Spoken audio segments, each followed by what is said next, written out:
Room থেকে বের হয়ে রাস্তায় হাঁটছি। কোনো ধরনের গাড়ি দেখতে পাচ্ছি না। মেইন রাস্তার দিকে গিয়ে কিছু একটা পাওয়া যেতে পারে, তাই স্টেডিয়ামের দিকে যাচ্ছি।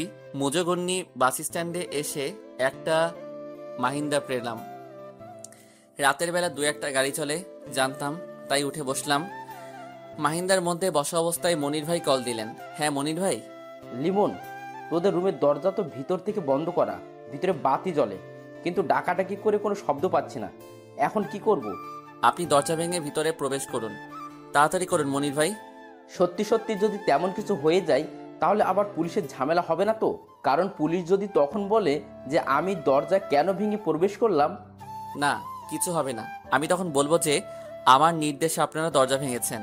আচ্ছা ঠিক আছে। কল কেটে দিয়ে এক অস্থিরতার মধ্যে হা হুতাশ করতে লাগলাম। ভিতরে ঢুকে তারা কি খবর দেয় সেটা অনুমান করতে কষ্ট হচ্ছে। আমার মা বাবার মধ্যে তো কোনো রাগারাগি দেখিনি কোনো দিন, তাহলে কেন এমন করবে বাবা?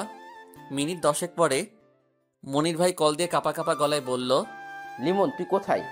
আমি চিৎকার করে বললাম, মনির ভাই আমি গাড়িতে আছি, কিন্তু মা বাবা ঠিক আছে তো? কিছু ঠিক নেই লিমন, চাচা চাচি দুজনের লাশ হয়ে গেছে লিমন, তুই তাড়াতাড়ি আয়, তোর বাবা মা আর দুনিয়ায় নেই। আমি তখন একটা চিৎকার করে আর কিছু বলতে পারি নাই। তৌহিদ আমাকে শক্ত করে জড়িয়ে ধরে রইল। মাহিন্দার মধ্যে আরো দুজন যাত্রী ছিল, তারা কৌতূহল নিয়ে তাকিয়ে রইল। রূপসা নদীর ঘাটে গিয়ে কোনো গাড়ি পাওয়া যাচ্ছে না। কিছুক্ষণ পর তৌহিদ বলল, আমাদের বন্ধু পারভেজের তো বাইক আছে, তাকে কল দিয়ে কি আসতে বলবো? হ্যাঁ চেষ্টা কর। পারভেজের বাসা টুটপাড়া কবরস্থানের কাছেই। সে শুনেই সঙ্গে সঙ্গে বাইক নিয়ে বেরিয়ে এলো। আধা ঘন্টা পরে সে যখন আমাদের কাছে এসে পৌঁছালো তখন তিনজনে মিলে রূপসা ব্রিজের দিকে যাচ্ছি। আমাকে মাঝখানে বসিয়ে তৌহিদ শক্ত করে ধরে রেখেছে। পারভেজ তখন যতটা সম্ভব সাবধানে বাইক চালাচ্ছে। পিরোজপুর গ্রামের বাড়িতে যখন পৌঁছালাম তখন দিনের আলো ফুটতে শুরু করেছে। এর মধ্যে আমাদের বাড়ি ভর্তি মানুষের আনাগোনা দেখা যাচ্ছে। ভোররাত থেকে যারা শুনেছে তারা সবাই চলে এসেছে। থানা থেকে পুলিশ এখনো আসেনি, তাই লাশ ঠিক সেভাবেই পড়ে আছে। মা বাবার শোবার ঘরে ফ্লোরে গলাকাটা মরদেহ অবস্থায় পড়ে আছে আমার প্রিয় মা। তারই কাছে গলাকাটা অবস্থায় পড়ে আছে বাবা। আর বাবার হাতের কাছে একটা ছুরি। দেখেই মোটামুটি বোঝা যাচ্ছে যে বাবা নিজেই নিজের গলা কেটে ফেলেছে। কিন্তু কেন, কিসের জন্য? বাবার মনে তো এমন কোনো কষ্ট ছিল না যাতে করে সে এভাবে মাকে খুন করে নিজে আত্মহত্যা করতে পারে। তাহলে কারণ কি? আমার চিৎকারে তখন ঘরের দরজা জানালা সব ভেঙে যাবার উপক্রম। মনির ভাই, পারভেজ ও তৌহিদ মিলে আমাকে ধরে রাখতে ব্যস্ত। এমনটা কেন হয়ে গেল? আমি এখন কি নিয়ে বাঁচবো? কে আমাকে নিজের হাতে রান্না করে খাওয়াবে? আর কে আমার জন্য বাজারের শ্রেষ্ঠ মাছ কিনে নিয়ে আসবে? হঠাৎ করে চোখ বন্ধ হয়ে যাচ্ছে, সবকিছু চোখের সামনে ঘুরছে। মনে হচ্ছে জ্ঞান হারাচ্ছি। যদি কেউ চোখ মেলে তাকালাম তখন আমি শুয়ে আছি ঘরের সম্মুখের বারান্দায়। এই বিছানায় আমি বাড়িতে এলে ঘুমাতাম, আর বাড়িতে যখন থাকতাম না তখন বাবা বিকেলে বিকেলে এখানে দুপুরের পরে বিশ্রাম করত। বাবার শরীরে সেই পান খাওয়া গন্ধ নাকে আসছে। ধুম করে বিছানায় উঠে বসলাম। তৌহিদকে বললাম, মা বাবা কই? পুলিশ এসে নিয়ে গেছে, ময়নাতদন্তের পরে নাকি আমাদের কাছে নিয়ে আসবে। অসম্ভব, আমার বাবা বলে গিয়েছে যেন তাদের লাশ কাটাছেঁড়া না করা হয়। কিন্তু তুই হয়তো চাইলে রাখতে পারতি, তবে তুই অজ্ঞান থাকার কারণে কিছু করতে পারিনি।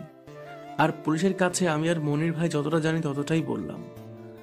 তোর কাছে আঙ্কেল কল দিয়ে যা যা বলেছে তারপর আমরা দুজনে রওনা দিলাম। আর মনির ভাইদের দরজা ভেঙে ভিতরে প্রবেশ করার পর সবকিছু বললাম। এখন আমি আমার মা বাবার লাশ কাটাছেঁড়া থেকে রক্ষা করব কিভাবে? তুই চাইলে একবার চেষ্টা করতে পারিস। আঙ্কেল নিজে যদি আন্টিকে খুন করে নিজে আত্মঘাতী হয় তাহলে আর কাটাছেঁড়া করে কি হবে? আর বাইরে দুজন পুলিশ এখনো দাঁড়িয়ে আছে, তাদের সঙ্গে কথা বলে দেখতে পারিস। পুলিশের সঙ্গে আমি আবার সবকিছু বললাম। তারা চেয়ারম্যান সাহেবের কাছে খবর দিতে বলে দিল। আমি চেয়ারম্যানকে কল দিলাম, মনির ভাইয়ের কাছ থেকে নাম্বার নিলাম। চেয়ারম্যান সাহেব কিছুক্ষণ পর আমাদের বাড়িতে এলেন। তারপর আমি তাকে বললাম যে মা বাবার লাশ ময়না তদন্তের দরকার নেই। তিনি বললেন যে তাহলে এমপির সঙ্গে যোগাযোগ করবেন এবং তিনি থানায় বলে দেবেন। মানসিকতার এতটা খারাপ অবস্থা, তবুও অনেক ঝামেলার মাধ্যমে মা বাবার লাশ ময়না তদন্তের হাত থেকে রক্ষা করলাম। কিন্তু মনের মধ্যে সেই একটা প্রশ্ন ঘুরছে, বাবা এমনটা কেন করলো? মাগরিবের কিছুক্ষণ আগেই মা বাবার দাফন করা শেষ হয়ে গেল। বাড়ি থেকে বের হব, পথে গেটের কাছে রাস্তার পাশেই ডান হাতে একটু ফাঁকা জমি আছে।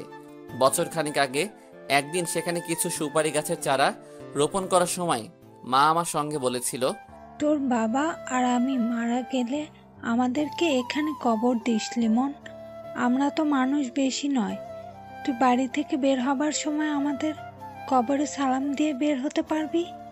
আবার যখন বাড়িতে ফিরবি তখনও আমাদের সালাম দিয়ে বাড়িতে প্রবেশ করবি। রাস্তা দিয়ে যখন মসজিদের ইমাম কিংবা কোনো ভালো লোক হেঁটে যাবে তখন আমাদের জন্য দোয়া করবে। আমি সেদিন হেসেছিলাম, কারণ আমার বিশ্বাস ছিল আমার মা বাবা এখনো অনেক দিন বাঁচবে। আসলে পৃথিবীর প্রতিটি মায়ের সন্তানেরাই চায় তাদের মা বাবা চিরকাল বেঁচে থাকুক। মা বাবাকে সেখানেই কবর দিলাম। এখন আর চোখ দিয়ে পানি বের হচ্ছে না। দাফন কাজ শেষ করে সবাই চলে গেছে, শুধু আশেপাশের কিছু মানুষ আছে। মনির ভাই বরাবরই আমার কাছে বসে কান্না করছে। বাবা তাকে খুব পছন্দ করত। পাশের ঘরের প্রতিবেশী এক চাচি আমাকে মাথায় তেল দিয়ে দিল, কপালে আর মুখে হাত দিয়ে আদর করে বলল, এভাবে ওরা চলে যাবে তা কখনো ভাবিনি। যা হবার হয়ে গেছে, মনকে শক্ত কর, আমরা তো আছি। সারা দিনে মোবাইল বের করার সুযোগ হয়নি। সেই যে সকালবেলা পকেটে রেখেছি সেইভাবেই পকেটে পড়ে আছে। বের করে দেখি মোবাইল বন্ধ হয়ে গেছে। চালু করতে গিয়ে দেখি চার্জ আছে। তাহলে মনে হয় চাপ লেগে বন্ধ হয়েছে, কারণ মোবাইলের ব্যাটারি একটু লুজ, তাই মাঝে মাঝে ধাক্কা লেগে বন্ধ হয়ে যায়। কাগজ দিয়ে জাম করে রাখি। মোবাইল চালু করলাম, তারপর কল লিস্টে গিয়ে বাবার নাম্বারের দিকে তাকিয়ে রইলাম। গতকাল রাতেও এমন সময় খাবার খেয়ে কল দিয়ে কথা বলেছিলাম। মাত্র 24 ঘন্টা। ইস! হঠাৎ করে চোখ গেল উপরে, মেসেজের চিহ্নের উপর। মেসেজ অপশনে গিয়ে দেখি অনেকগুলো মেসেজ। সচরাচর সিম কোম্পানির অজস্র অপ্রয়োজনীয় মেসেজের জন্য এখন মেসেজ চেক না করে ডিলিট করতাম, কিন্তু সেগুলোর মধ্যে বাবার নাম্বার দিয়ে একটা মেসেজ দেখে অবাক হলাম। গতকাল রাত 2:53 মেসেজ এসেছে, আর বাবা আমাকে কল করেছিল রাত 3:09। মেসেজ পড়ে আমার হাত কাঁপছে। লেখা আছে, তোকে বাঁচাতে গিয়ে তোর মাকে খুন করলাম এইমাত্র। 25 বছরের সংসার জীবনে যাকে আমি কখনো একটা চড়ও মারিনি, তাকেই একটু আগেই নিজের হাতে জবাই করেছি। এখন আমার নিজের গলায় কাটবো। ওরা সবাই এখন আমার চারিদিক দাঁড়িয়ে আছে। তোকে কল দিয়ে বাড়িতে আসার জন্য আমাকে বলেছে। আমি সেই ফাঁকে তোকে কল না দিয়ে আগে মেসেজ দিচ্ছি। ওদের বলেছি যে নাম্বার খুঁজে পাচ্ছি না, তোকে কল দিয়ে আমি হয়তো নিরুপায় হয়ে বাড়িতে আসতে বলবো, কিন্তু খবরদার তুই আসবি না। কারা এসব করছে সেটা তোর জানার দরকার নেই, কিন্তু তুই আর কোনোদিন গ্রামের বাড়িতে আসবি না বাবা, না হলে ওরা তোকে খুন করে ফেলবে। আমি চাই না যে আমাদের মৃত্যুর জন্য তুই প্রতিশোধ নিস, তাই সেই খুনিদের নাম বললাম না। আমি আর তোর মা তোর জন্য জীবন দিয়ে গেলাম। আমাদের স্বপ্ন ছিল তুই অনেক বড় হবি রে। আমাদের স্বপ্ন পূরণ করিস বাবা।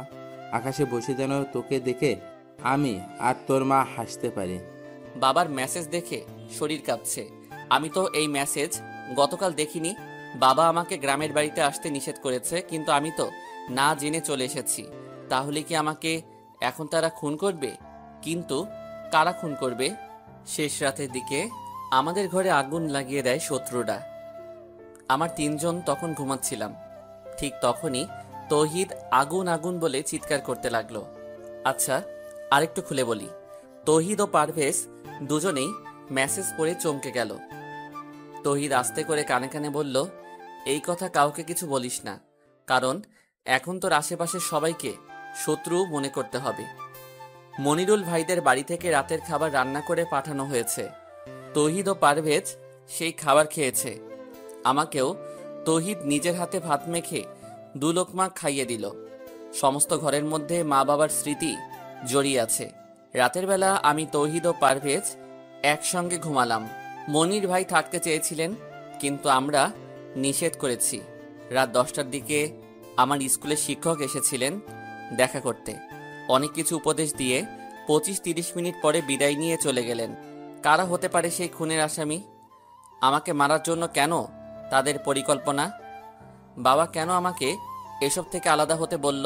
লিমন, তুই ঘুমানোর চেষ্টা কর বন্ধু। আমি আর তুই জেগে আছি। যদি সত্যিই কেউ তোদের শত্রু থাকে তাহলে অবশ্যই হামলা করতে পারে। কিন্তু কেন করবে এমন? আমার তো কোনো শত্রু নেই, আর তাছাড়া আমরা কারো ক্ষতি করিনি কোনোদিন। দোস্ত, আজকাল ভালো মানুষদের ধ্বংস করার জন্য পৃথিবীতে অনেক খারাপ মানুষ আছে রে।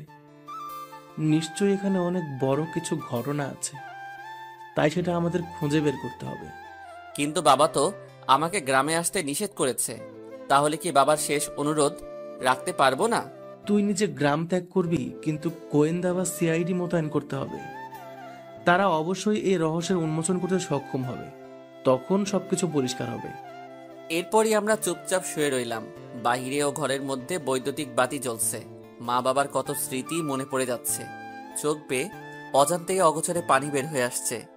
এইভাবেই কখন চোখ বন্ধ করে ছিলাম জানি না, কিন্তু হঠাৎ করে তৌহিদের মুখে আগুন আগুন চিৎকার শুনে খুব ভয় পেয়ে বিছানায় বসলাম। দোস্ত তাড়াতাড়ি বের হতে হবে, নাইলে সবাই আগুনে পুড়ে মারা যাবে। কিন্তু আমরা যখন দরজা খুলে বের হতে যাব, তখন দেখি দরজা বাহির থেকে বন্ধ করা। 3টা দরজা দিয়ে বাহির হওয়া যায়, কিন্তু সবগুলোই বাহির থেকে বন্ধ করে রাখা হয়েছে। গতকাল যেই পিছনের দরজা ভেঙে মনির ভাই প্রবেশ করেছিল, সেটা আজকে একদম ভালো করে পেরেক ঠুকে বন্ধ করে দিয়েছি। কিছু বাকি 2টি দরজা কারা বন্ধ করলো? আমাকে যারা খুন করতে চায় তারা কি এসব করছে? পশ্চিমে একটা নড়বড়ে জানালা ছিল, সেটাই এক ধাক্কা দিয়ে ভেঙে দিল পারভেজ।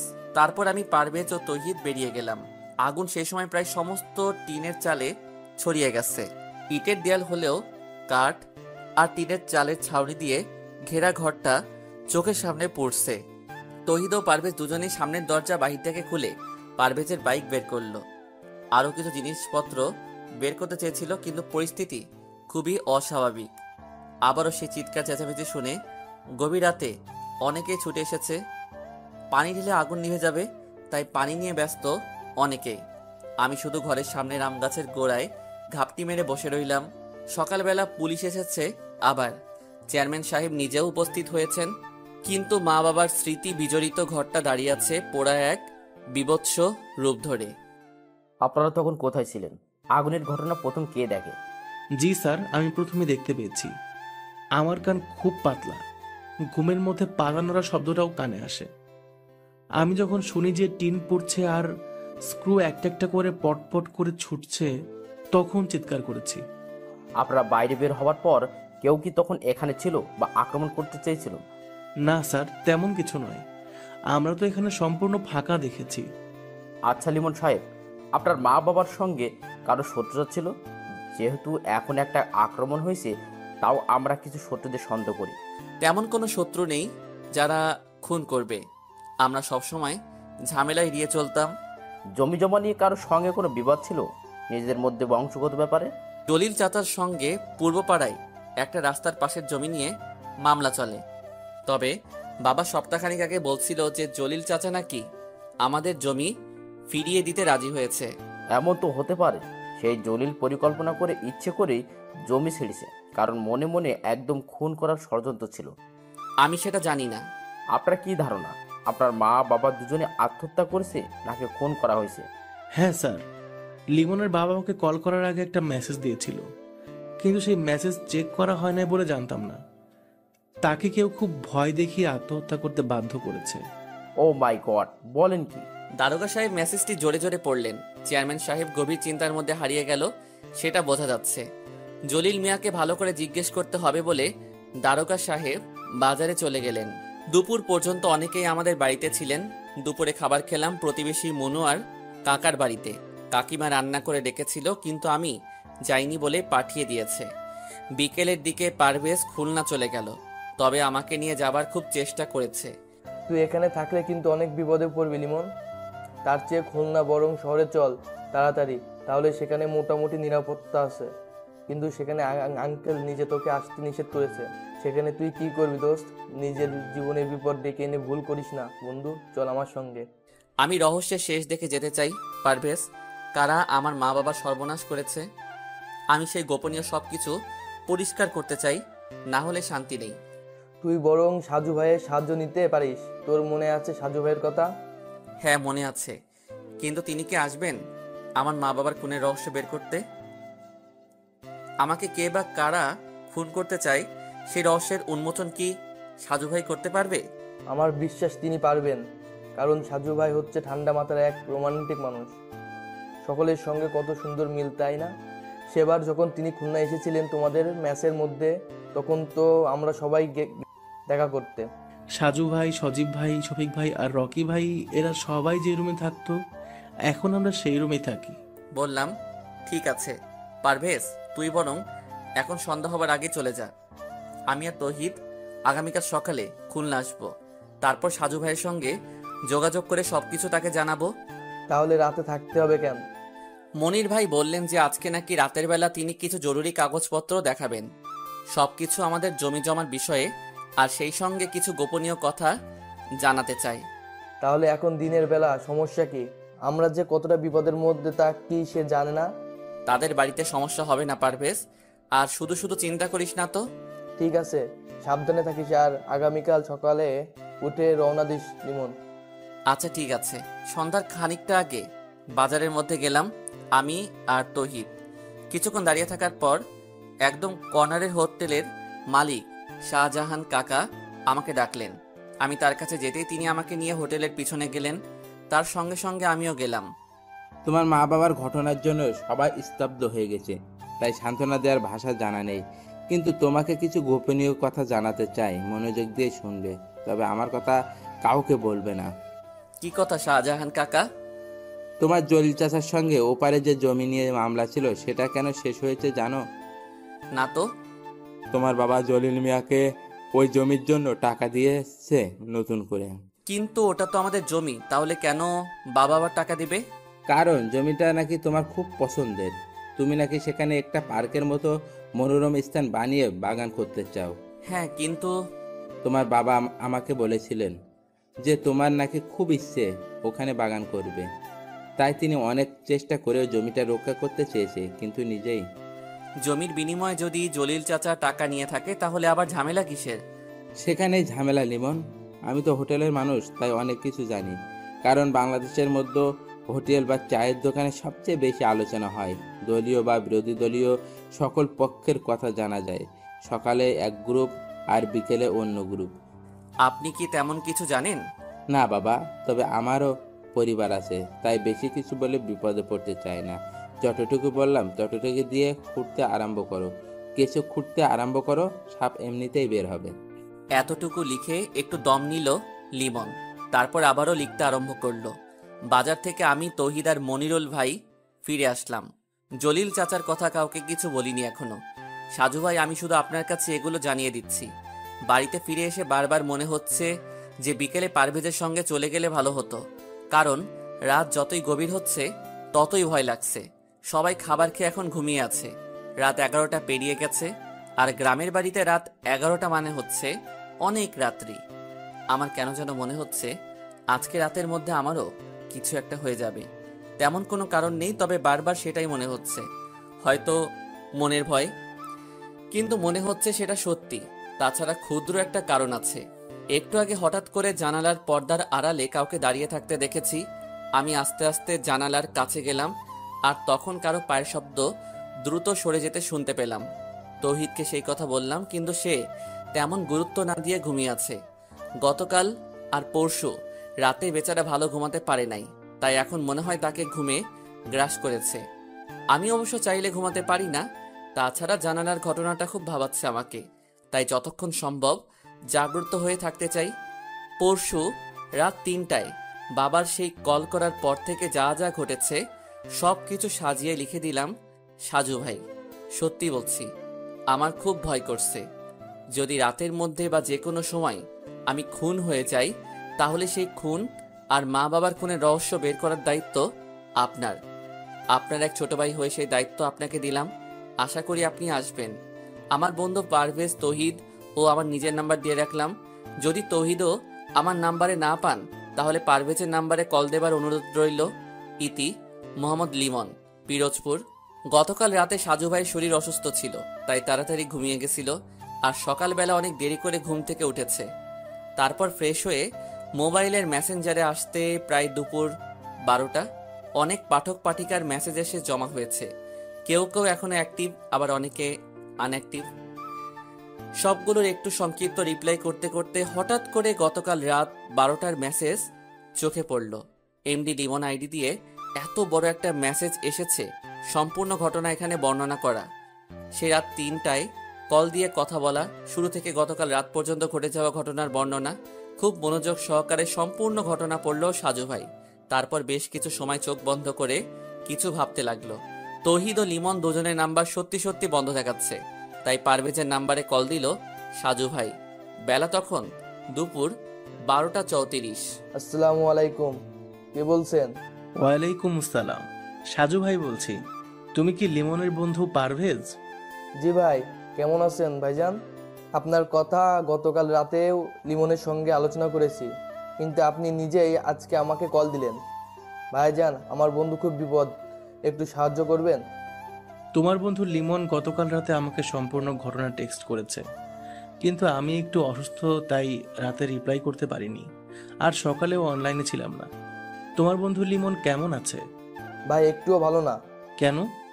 আজকে সকালে তো তৌহিদ আর লিমন শহরে যাবার কথা, যায়নি? না ভাই, গতকাল রাতে ওদের দুজনকে কারা যেন গায়েব করে দিছে। সরাসরি খুন করিনি, কিন্তু ধরে নিয়ে গেছে। দরজা ভিতর থেকে বন্ধ করা আছে, কিন্তু সেই বাড়িটা মাটি দিয়ে উঁচু করে তার উপর কাঠ দিয়ে নির্মাণ করা, তাই কাঠের নিচ থেকে মাটি খুঁড়ে রুমে ঢুকেছে। মাটি খোঁড়ার চিহ্ন এখনো পড়ে আছে, কিন্তু ওদের কোথাও খুঁজে পাওয়া যাচ্ছে না। তাহলে কি সেই মনিরুল লোকটার মধ্যে কোনো গন্ডগোল আছে? না সাজু ভাই, কারণ সকালবেলা পুকুরের মধ্যে পানিতে ভাসমান অবস্থায় মনিরুল ভাইয়ের লাশ পাওয়া গেছে। মনিরুল ভাইকে খুন করে ওদেরকে কিডন্যাপ করেছে। এলাকা ভয়ঙ্কর হয়ে গেছে। কি? লিমনের মা বাবা দুইজনের কবরের মাঝখানে একটা কাগজ পাওয়া গেছে, সেই কাগজে লেখা আছে, সরি আব্বাজান। কেউ ভাবছে লিমন আর তৌহিদ খুন করে এখান থেকে পালিয়ে গেছে, আবার কেউ বলছে তাহলে ওভাবে দরজা না খুলে মাটি খুঁড়ে বের হব, তো উপযুক্ত কারণ পাচ্ছি না। কিন্তু সকল মানুষের কথা কানে না নিয়ে সরাসরি গিয়ে সাজু দেখতে যাচ্ছে। সাজুদের গ্রামের বাড়ি বাগেরহাট, যেহেতু তাদের পাশের জেলা হচ্ছে পিরোজপুর, তাই সরাসরি সে আগে বাড়িতে যাবে। তারপর সেখান থেকে নিজস্ব বাইক নিয়ে পিরোজপুর যাওয়া যাবে। গুলিস্তান থেকে দোলা পরিবহনের লঞ্চ পারাপারের গাড়ির টিকিট সংগ্রহ করলো। অনেকদিন পর সে গ্রামের বাড়িতে যাচ্ছে। দাদা দাদির সঙ্গে কতদিন তার দেখা হয় না। যেহেতু লঞ্চ পারাপারের গাড়ি, তাই ফেরির মধ্যে অপেক্ষা করার ঝামেলা নেই। কবে যে স্বপ্নে সে পদ্মা সেতু নির্মাণ কাজ শেষ হবে। গ্রামের মধ্যে এখন এক অস্থিরতা তৈরি হয়ে গেছে, যেটা কল্পনার মধ্যে ছিল না। পুলিশ সারাক্ষণ শুধু আনাগোনা করছে, প্রায় সবাইকে কিছু না কিছু জিজ্ঞেস করা হচ্ছে। মনিরুলের পরিবারের কান্না আর আহাজারিতে সবচেয়ে বেশি আকাশ ভারী হয়ে যাচ্ছে। পুকুরের পাড়ে এমন কিছু নেই যেটা খুনির কাছে পৌঁছাতে পারে। দারোগা সাহেব যখন সাজুর কথা শুনলেন, তখন একটু ভ্রু কুঁচকে যেন কিছু ভাবলেন। সাজু যখন লিমনদের গ্রামের মধ্যে প্রবেশ করলো, তখন সন্ধ্যা হয়ে গেছে। বাড়িতে ফিরে কোনো রকমে ফ্রেশ হয়ে বাইক নিয়ে চলে এসেছে। সাজু স্থানীয় বাজারে এসে পারভেজকে কল দিল। পারভেজ তখন বাজারেই ছিল। বাজারের এক পাশে বিশাল জটলা, সেখানে সবাই ঘিরে আছে এবং পুলিশও দেখা যাচ্ছে। সাজু সেখানে এগিয়ে গিয়ে পারভেজের সঙ্গে সরাসরি হাত মিলিয়ে নিল। তারপর যখন জানতে পারল যে তৌহিদ ফিরে এসেছে, তখন অবাক হয়ে নিজেই সেদিকে এগিয়ে গেল। প্রায় ঘন্টাখানিক পরে পুলিশ তৌহিদকে নিয়ে থানায় রওনা দিল। তার আগে সাজু ভাই একবার মনিরুল আর লিমনদের ঘর দেখে এসেছেন। সব মোটামুটি ঠিক আছে, কিন্তু মনিরুলদের বাড়িতে যে ঘরে লিমন আর তৌহিদ ছিল, সেখানে মাটি খুঁড়ে বের হবার স্থান দেখে প্রশ্ন জাগলো। তখন সে বুঝতে পারছে যে সবগুলো প্রশ্নের উত্তর তৌহিদের কাছে পাওয়া যাবে। পুলিশের সঙ্গে সঙ্গে সাজুও গিয়েছে থানায়, কারণ পুলিশ বলছে যা কিছু জিজ্ঞেস করার সব থানায় গিয়ে করবে। লিমন এখন কোন জায়গায় আছে?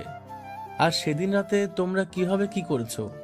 তৌহিদ আস্তে আস্তে বলল, সাজু ভাই, আমি এখন জানি না লিমন কোথায়, কারণ আমাকে ওরা ফিরোজপুরের সি অফিস মোড়ে এসে নামিয়ে দিয়ে চলে গেছে। তারপর সেখান থেকে আমি একা এসেছি এখানে। লিমনের মধ্যে পশু ভর করেছে, ও কাউকে ছাড়বে না। মনিরকে কে খুন করেছে? লিমন। তুমি তখন কোথায় ছিলে? আমাকে আরো দুটো লোক ধরে রেখেছিল। মানে কি? সেখানে আবার আরো দুটো লোক কিভাবে এসেছে? আমি জানি না। তুমি আর লিমন যে ঘরে ছিলে, সেই ঘরের মধ্যে মাটির শীট কেটেছে কে? আমি সেখানে গিয়ে স্পষ্ট বুঝতে পারছি যে ভেতর থেকে মাটি খুঁড়ে বের হয়েছে তোমরা। হ্যাঁ সাজু ভাই, লিমন নিজে মাটি খুঁড়ে বের হবার অবস্থা করেছে। আমার এমনিতেই কান পাতলা, তাই যখন ধূপধাপ শব্দ হলো, তখন তাকিয়ে দেখি লিমন মাটি কাটছে। কিভাবে দেখলে? হ্যাঁ ঠিক তাই। আমি বিছানা থেকে নেমে তখন বললাম, কিরে লিমন, কি হয়েছে? লিমন তখন আমাকে চুপ করতে বলল। তারপর জানলা দিয়ে বাইরে তাকাতে বলছে। আমি তাকিয়ে দেখি যে সম্মুখে পুকুর পাড়ে কারা যেন দাঁড়িয়ে আছে। তাদের একজন হাতে সিগারেট ছিল, আর সেই সিগারেটের আগুন ওঠানামা করছে, তবে সামান্য আস্তে আস্তে কথাও কানে বাজছিল। তারপর আমরা সেখান থেকে গর্ত নিয়ে আস্তে আস্তে করে বের হলাম, দরজা করে বের হলে না কেন? কারণ দরজা বাইরে থেকে বন্ধ ছিল। তাহলে কি মনির? হ্যাঁ, লিমন সেজন্যই বাইরে গিয়েছে এবং আমি তার সঙ্গে ছিলাম। কিন্তু সবচেয়ে বেশি অবাক হলাম কারণ দুটো লোক লিমনের পরিচিত। তারা তখন মনিরকে হাত পা আর মুখ বেঁধে দাঁড়িয়ে আছে। লিমন সেখান গিয়ে ওদের একজনের হাত থেকে একটা বড় ছুরি নিয়ে মনিরুল ভাইয়ের গলা কেটে দিল। কি বলছো তুমি? এতটা সহজ?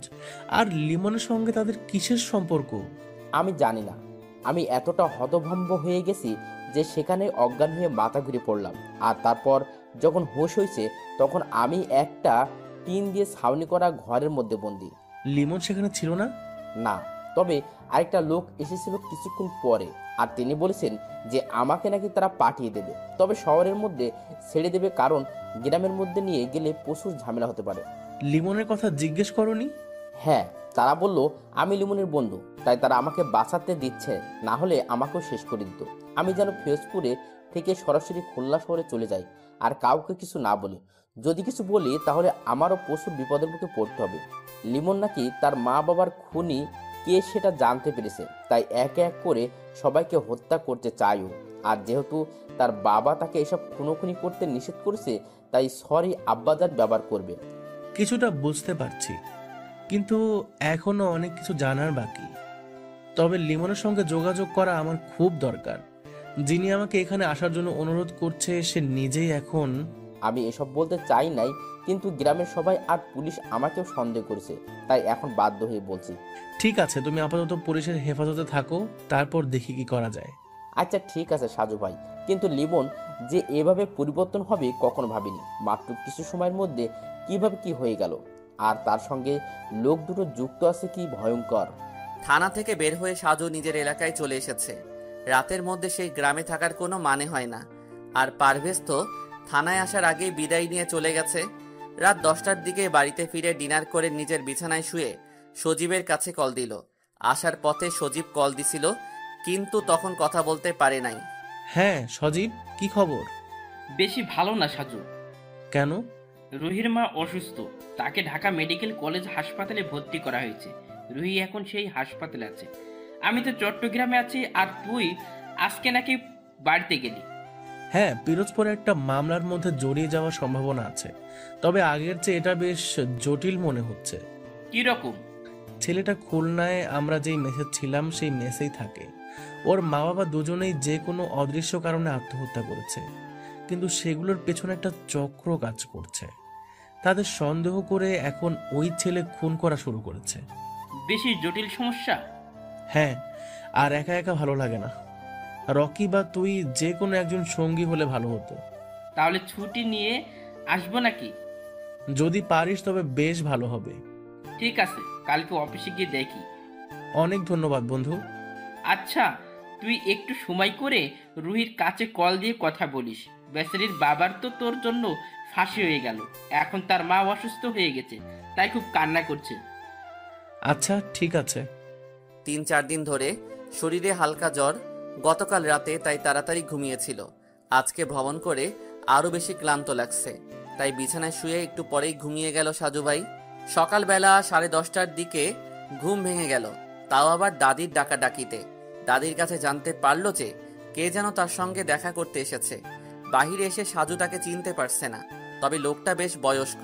বসে বসে তারা দাদার সঙ্গে গল্প করছে। সাজু মনে মনে ভাবল, দাদা আবার নতুন করে বিয়ে দেবে নাকি। আসসালামু আলাইকুম। ওয়ালাইকুম আসসালাম, কেমন আছেন আপনি? জি আলহামদুলিল্লাহ, আপনি কেমন আছেন? আর আপনি কিন্তু আমার দাদার বয়সী, তাই নাতি হিসেবে তুমি করে বললে খুশি হব। ঠিক আছে, তাই হবে। আমি লিমনের নানা, তাই সম্পর্কে ঠিকই আছে। কোন লিমন? যার মা বাবা দুজনই খুন হয়েছে, আর লিমন নিজে এখন কোথায় আছে কেউ জানে না। আপনি তার নানা?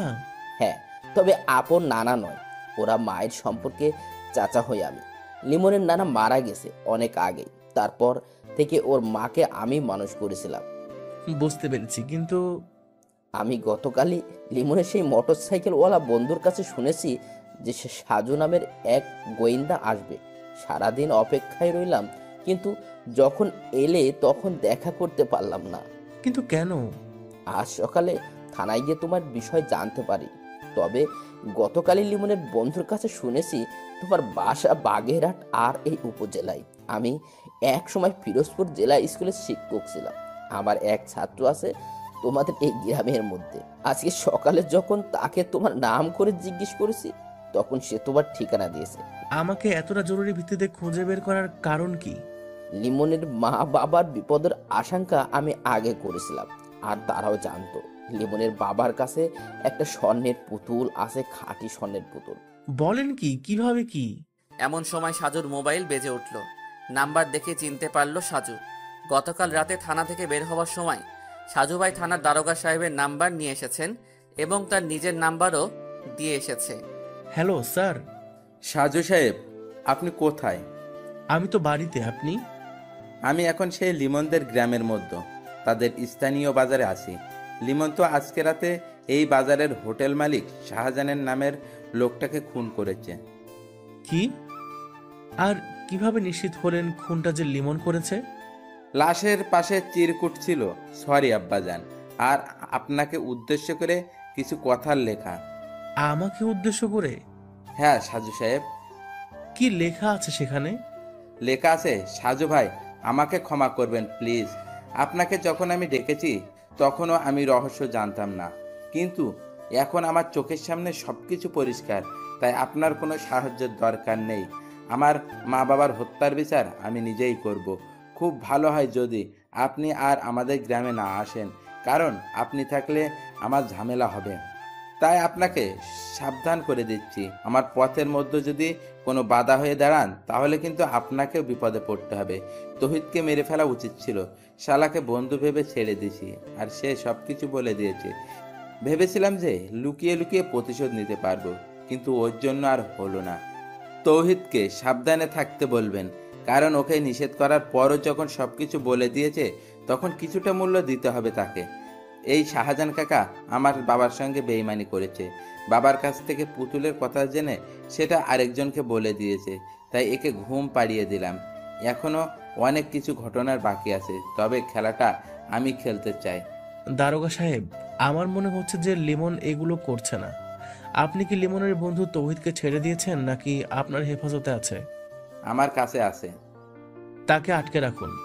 নিশ্চয়ই তৌহিদ কোনো কিছু লুকাচ্ছে, কারণ একটা অদৃশ্য মেঘ চোখের সামনে ঘুরছে।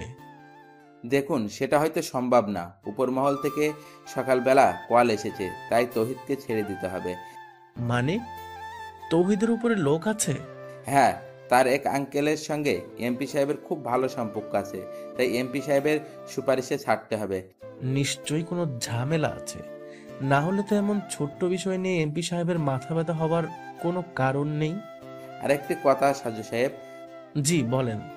আপনাকে আর এই মামলার বিষয়ে এদিকে আসতে হবে না। আমরা সবাই লিমনকে ধরার চেষ্টা করছি। কিন্তু কেন? এখানে কোনো রহস্য নেই।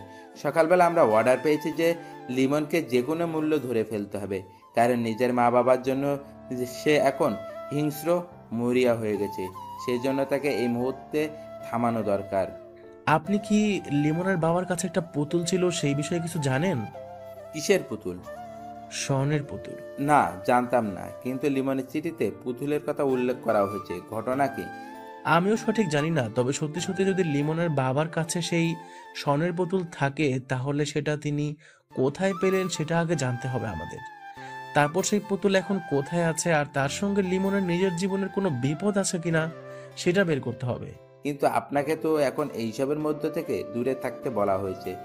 এটা অন্যায়। আমি আমার নিজের মতো কাজ করে যাব, সেখানে বেআইনিভাবে কেউ কিছু যদি বলে তবে মানবো কেন? সেটা আপনার ইচ্ছে, তবে আমাদের কাছ থেকে আপনি কোনো তথ্য বা সাহায্য পাবেন না। আপনাদের কাছ থেকে না পেতে পারি, কিন্তু যদি আপনার কাছে চাই? মানে হচ্ছে সমগ্র পুলিশের সাহায্য দরকার নেই, শুধু আপনার সহযোগিতা কামনা করছি। আশা করি আপনি আমাদের অনুরোধ রাখবেন, কারণ আপনার মধ্যে আমি সততা দেখেছি। হা হা হা হা, পুলিশের আবার সততা? আমি ব্যক্তিগতভাবে আপনার সঙ্গে যোগাযোগ রাখতে চাই এবং এই মামলার রহস্য বের করতে চাই। আমি চেষ্টা করব আপনাকে সাহায্য করতে, কিন্তু একটা পরামর্শ দেবে। এখানে অনেক বড় রাজনৈতিক নেতাদের দল জড়িত আছে, তারা কিন্তু যে কোনো সময় যে কোনো কিছু করতে পারে। আপনি নিজের জীবন ঝুঁকিতে না ফেললে আপনার জন্য মঙ্গল হবে। অনেক অনেক ধন্যবাদ স্যার। বুঝতে পারছি সাজু সাহেব। আচ্ছা বাদ দেন তো এইসব কথা, আপনার যখন যা দরকার সব কিছু আমাকে বলবেন, আমি আপনাকে সাহায্য করতে আপ্রাণ চেষ্টা করব। মোবাইলে কথা বলা শেষ করে সাজু ভাই আবার বুড়ো লোকটার দিকে তাকিয়ে বলল, লিমন তো আরেকটা খুন করেছে, বাজারের সেই শাহজাহান নামের লোকটাকে। বলো কি? আমি বুঝতে পারছি না। আপনি কি আমাকে সেই পুতুলের রহস্যের কি কি কারণ আছে সেটা বলবেন? সেটা বলার জন্য আমি এসেছি। একটু তাড়াতাড়ি বলবেন প্লিজ। আমি খুব অসুস্থ, আমার বসতে কষ্ট হচ্ছে। ঠিক আছে, সংক্ষিপ্ত করে বলে। মাসখানেক হবে লিমনের বাবা সুন্দরবন গেছিল খাঁটি মধুর জন্য। সেখানে যারা সচরাচর জঙ্গল থেকে মধু সংগ্রহ করে তাদের কাছ থেকে খাঁটি মধু কেনার জন্য গেল। একটা লোক সঙ্গে আমাদের ফিরোজপুরে পরিচয় হয়েছে তার। তিনি এখানে মধু বিক্রি করতে এসেছিলেন, কিন্তু মধু বিক্রি যখন শেষ ঠিক সেই সময় তার সঙ্গে দেখা হয়েছে লিমনের বাবার। তারপর সেই লোকটা বলেন যে তার বাড়িতে গেলে বা কিছুদিন পর সে আবার মধু নিয়ে আসবে। লিমনের বাবা তখন তার ফোন নাম্বার রেখে দিয়েছিল এবং নিজে গিয়ে মধু আনবে সেটাও জানিয়েছিল। তারপর যখন সেই লোকটার বাড়িতে গেল তখনই সেই লোকটা বাচ্চা মেয়েটির হাতে একটা পুতুল দেখতে পায়। ফাজলামো করে সেই ওই বাচ্চার হাত দিয়ে পুতুলটা নিয়েছিল, কিন্তু সেটা ধরার পরে হাতের অনুভবে কেমন খটকা লাগলো। লিমনের বাবা একসময় স্বর্ণের কারিগর ছিল, জানো তো তুমি? না, জানতাম না। প্রায় 15 বছর সেই কারিগর ছিল, তাই সেই স্বর্ণের পুতুল ধরে কেমন যেন অনুভূত হচ্ছে। সে তখন ওই লোকটার কাছে জিজ্ঞাসা করে পুতুলটা কোথায় পেয়েছে তারা। লোকটা বলে যে তিনি নাকি জঙ্গলের মধ্যে পেয়েছেন, তারপর লুঙ্গির ভাঁজে নিয়ে এসে মেয়েকে দিয়েছেন। তখন সেই লোকটাকে বলে লিমনের বাবা পুতুলটা নিজের সঙ্গে করে নিয়ে আসে। তারপর ফিরোজপুর এসে নিজের পরিচিত পুরনো এক বন্ধুর কাছে গিয়ে সেটা পরীক্ষা করে, আর সেটাই ছিল তার চরম একটা ভুল। চরম ভুল কেন? কারণ সে যেহেতু কারিগর ছিল তাই চাইলে নিজের ঘরে বসে পরীক্ষা পান, কিন্তু যখন প্রমাণিত হয়েছে যে ওটা খাঁটি স্বর্ণ তখন তার সেই স্বর্ণকার বন্ধুর মনে শয়তানি আরম্ভ হয়ে গেল। কিরকম? এত বড় একটা স্বর্ণের পুতুল দেখে যে কেউ তো লোভে পড়তে পারে, স্বাভাবিক। তারপর? লিমনের বাবা তখন তার বন্ধুর কাছে সেই মধুর বিক্রেতার কথা বলে দেয়। এটা ছিল দ্বিতীয় ভুল, কিন্তু বিশ্বস্ত বন্ধু তাই বলতে দ্বিধা করে নাই। সেই বন্ধু তখনই পরের দিন মধু বিক্রেতার কাছে চলে গেল, কারণ যেখানে ওটা পাওয়া গেছে সেখানে গিয়ে আরো সন্ধান করার জন্য। তারপর? মধু বিক্রেতা তখন কৌতূহলী হয়ে গেল আর বারবার কাহিনী জানতে চাইলো। তখনই তিনি সেই পুতুলটা যে স্বর্ণের পুতুল সেটা তাকে বলে দেয়। হায় আল্লাহ! তখন মধু বিক্রেতা চলে এলো লিমনদের গ্রামের বাড়িতে এবং খুঁজে বের করলো তাদের বাড়ি, কিন্তু লিমনের বাবা পুতুলের কথা অস্বীকার করেন এবং তাকে চলে যেতে বলে। তখন লোকটা গিয়ে সরাসরি চেয়ারম্যান সাহেবের কাছে সবকিছু খুলে বলে। এবার আরেক লোভের জিহ্বা চকচক করা শুরু করেছে। তিনি তখন লিমনের বাবাকে বাজারে ডেকে পাঠালেন এবং খুন হওয়া শাহজাহান ব্যাপারীর হোটেলে বসে সবকিছু তাকে জিজ্ঞাসা করে। আস্তে আস্তে কথাটা ছড়িয়ে গেল দুই একজন বড় বড় মানুষের কাছে, আর তারা ভিন্ন ভিন্ন সময়ে রাতের আধারে দেখতে করতে আসতো। কেউ কেউ হুমকি দিত, আবার কেউ ছলে বলে কৌশলে কথা বের করতে চাইতো। এসব নিয়ে তিনি টেনশন করতেন? হ্যাঁ, একদিন আমার কাছে গিয়ে বিস্তারিত সব খুলে বলে আর পুতুলটা আমাকে দেখায়। তখন সে বলেছিল তার বিপদের কথা, তাকে যে কোনো মুহূর্তে কিছু করে ফেলতে পারে সেই কথা। তাহলে তো লিমনের বাবাও লোভী মানুষ, কারণ তিনি এটা একা একা হজম করতে চায়।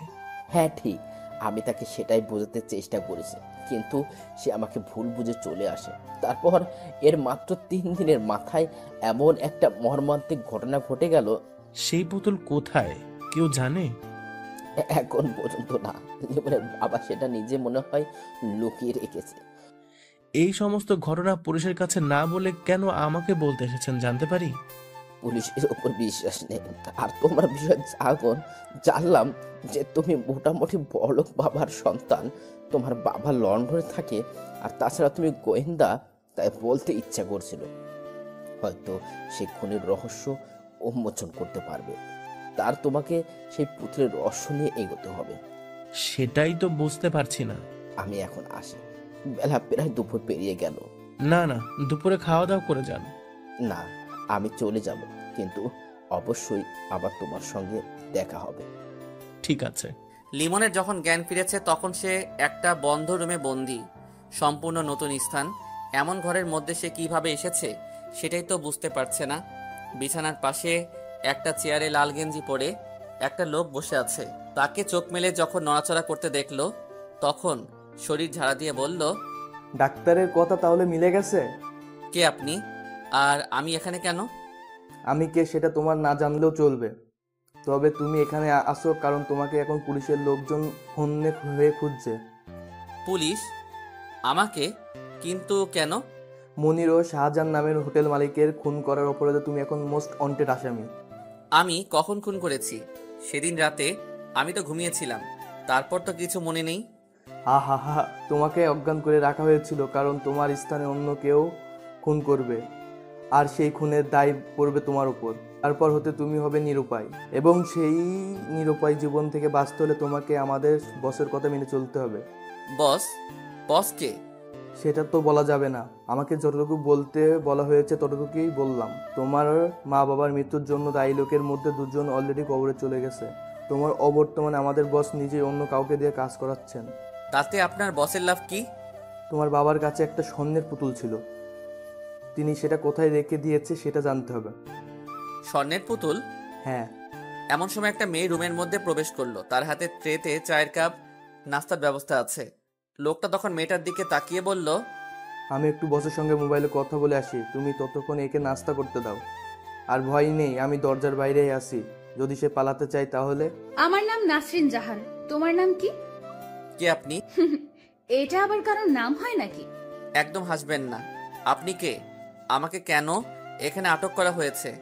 আমি জানি না, তবে আপনাকে দিয়ে খারাপ কাজ করানো হবে এতটুকু জানি। আমার অপরাধ? আপনার কোনো অপরাধ নেই, কিন্তু এরা যা করে সবকিছুই অপরাধ। এমন সময় লাল গেঞ্জি পরা লোকটা রুমে ঢুকে মোবাইল এগিয়ে দিয়ে বলল, লিমন। মোবাইলটা কানের কাছে নিয়ে অপর প্রান্তের কণ্ঠ শুনে চমকে গেল। বিস্মিত হয়ে বলল, কাকা আপনি? সঙ্গে সঙ্গে মোবাইলের লাইনটা কেটে গেল। সন্ধ্যার খানিকটা পর লিমনদের গ্রামের মধ্যে প্রবেশ করল সাজু ভাই। তার সঙ্গে আছে তাদের গ্রামের একটা ছোট ভাই, যার নাম রাজু। রাজুর অনেক শখ, সে সাজুর সঙ্গে যে কোনো একটা মামলার সময় সঙ্গী হবে। যেহেতু এই মামলার মধ্যে রকি বা সজীব এখনো কেউ সঙ্গে নেই, তাই রাজুকে নিয়ে আজকে এসেছে। নিজের বাইক না নিয়ে সাজু ভাই এসেছে, কারণ বাইক আনলে সমস্যা হতে পারে। লিমনদের বাড়ি গিয়ে সে গোপনে আস্তে আস্তে বাগানের মধ্যে প্রবেশ করলো। চারিদিকে তখন এশার আজান দিচ্ছে। বেশ কিছুক্ষণ পর সাজু সেখান থেকে বের হবার জন্য উঠে দাঁড়ালো, কিন্তু এখানে আসার কোনো কারণ বুঝতে পারল না রাজু। হঠাৎ করে সেই অন্ধকার বাগানের মধ্যে কারো কথার শব্দ শুনতে পেল। কিছুক্ষণ মনোযোগ দিয়ে শোনার পরে হঠাৎ করে সেই ফিসফিস করে কথা বলতে থাকা স্থান থেকে একটা জোরে কাশি বের হলো। বাগানের মধ্যে চেয়ারম্যান সাহেবের কাশির শব্দ পেয়ে থমকে গেল সাজু ভাই। যদিও সে এখানে একটা আশঙ্কা নিয়ে এসেছে, কিন্তু চেয়ারম্যান যে নিজে উপস্থিত হবে সেটা বুঝতে পারে নাই। তবে নিজেকে কিছুটা ভাবনার মধ্যে নিয়ে গেল, কারণ সে চেয়ারম্যান সাহেবের সঙ্গে মাত্র একবারই দেখা করেছে। আর তখনই এই চেয়ারম্যানের কাশির শব্দ মগজে গেঁথে গেছে, কারণ সেদিন এই কাশিটা খুব বিরক্ত লাগছিল। একটু পরে চেয়ারম্যান সাহেব বাগান থেকে বের হয়ে গেল। সাজু ভাই ও রাজু দুজনেই আস্তে আস্তে বের হলো। এই মুহূর্তে মুখোমুখি হওয়া যাবে না। মনের সকল প্রশ্ন চেপে রেখে অনুসন্ধান করতে হবে গভীরভাবে। নিজেদের এলাকায় ফেরার পথে রাজু জিজ্ঞেস করলো, আমার এখানে কেন এসেছিলাম সাজু ভাই, আর ওই লোকটা এখানে কেন? যেহেতু একটা পুতুল নিয়ে সবকিছুর গন্ডগোল, তাই সেটা অবশ্যই কেউ না কেউ অনুসন্ধান করবে। তাছাড়া যিনি এখানে এসেছেন তিনি এলাকার চেয়ারম্যান, তবে আমার অনুমান মিথ্যাও হতে পারে। তাহলে কি চেয়ারম্যান জড়িত? জড়িত হতে পারে, কিন্তু মূল নয়, কারণ এমন করে পরিকল্পনা করার সাহস তিনি একা নিতে পারবে না। লিমনের সঙ্গে কি কোনোভাবে যোগাযোগ করার চেষ্টা করছেন ভাই? না, কিভাবে করব? আমি তো জানি না। আচ্ছা, ভেবে দেখি। রাতে ডিনার করে সাজু কিছুক্ষণ বিছানায় বসে বসে ভাবতে লাগলো। সবকিছু যেন জট পাকিয়ে আছে। চেইন সেলাইয়ের মতো একবার খুলতে পারলে এক টানে সবটা খুলে যাবে, কিন্তু যদি গিট্টু লেগে যায় তাহলে মেলা মেলা সময় লাগবে। এক তহিদ কেন মিথ্যা বলেছে? 2. লিমনের বাবার সেই পুতুল এখন কোথায়? 3. মনিরুল লোকটাকে খুন করলো কেন? রাত প্রায় গভীর। বিছানায় শুয়ে অন্ধকার রুমের মধ্যে কান্না করছে লিমন। মা বাবার কথা বড্ড মনে পড়ছে তার। সন্ধ্যাবেলা ঘুমিয়েছিল, তখনই বাবাকে স্বপ্নে দেখল। অনেক কিছু উপদেশ দিয়ে চলে গেল। ঘুম থেকে উঠে সেই সময় ধরে চোখের পানি পড়ছে। নিজে এখন অপরাধী হয়ে সবকিছুর জন্য দায়ী, অথচ সে কিছু জানেই না। দরজা খোলার ক্যাট করে শব্দ হলো। অন্ধকারে কেউ একজন দরজা খুলে প্রবেশ করলো।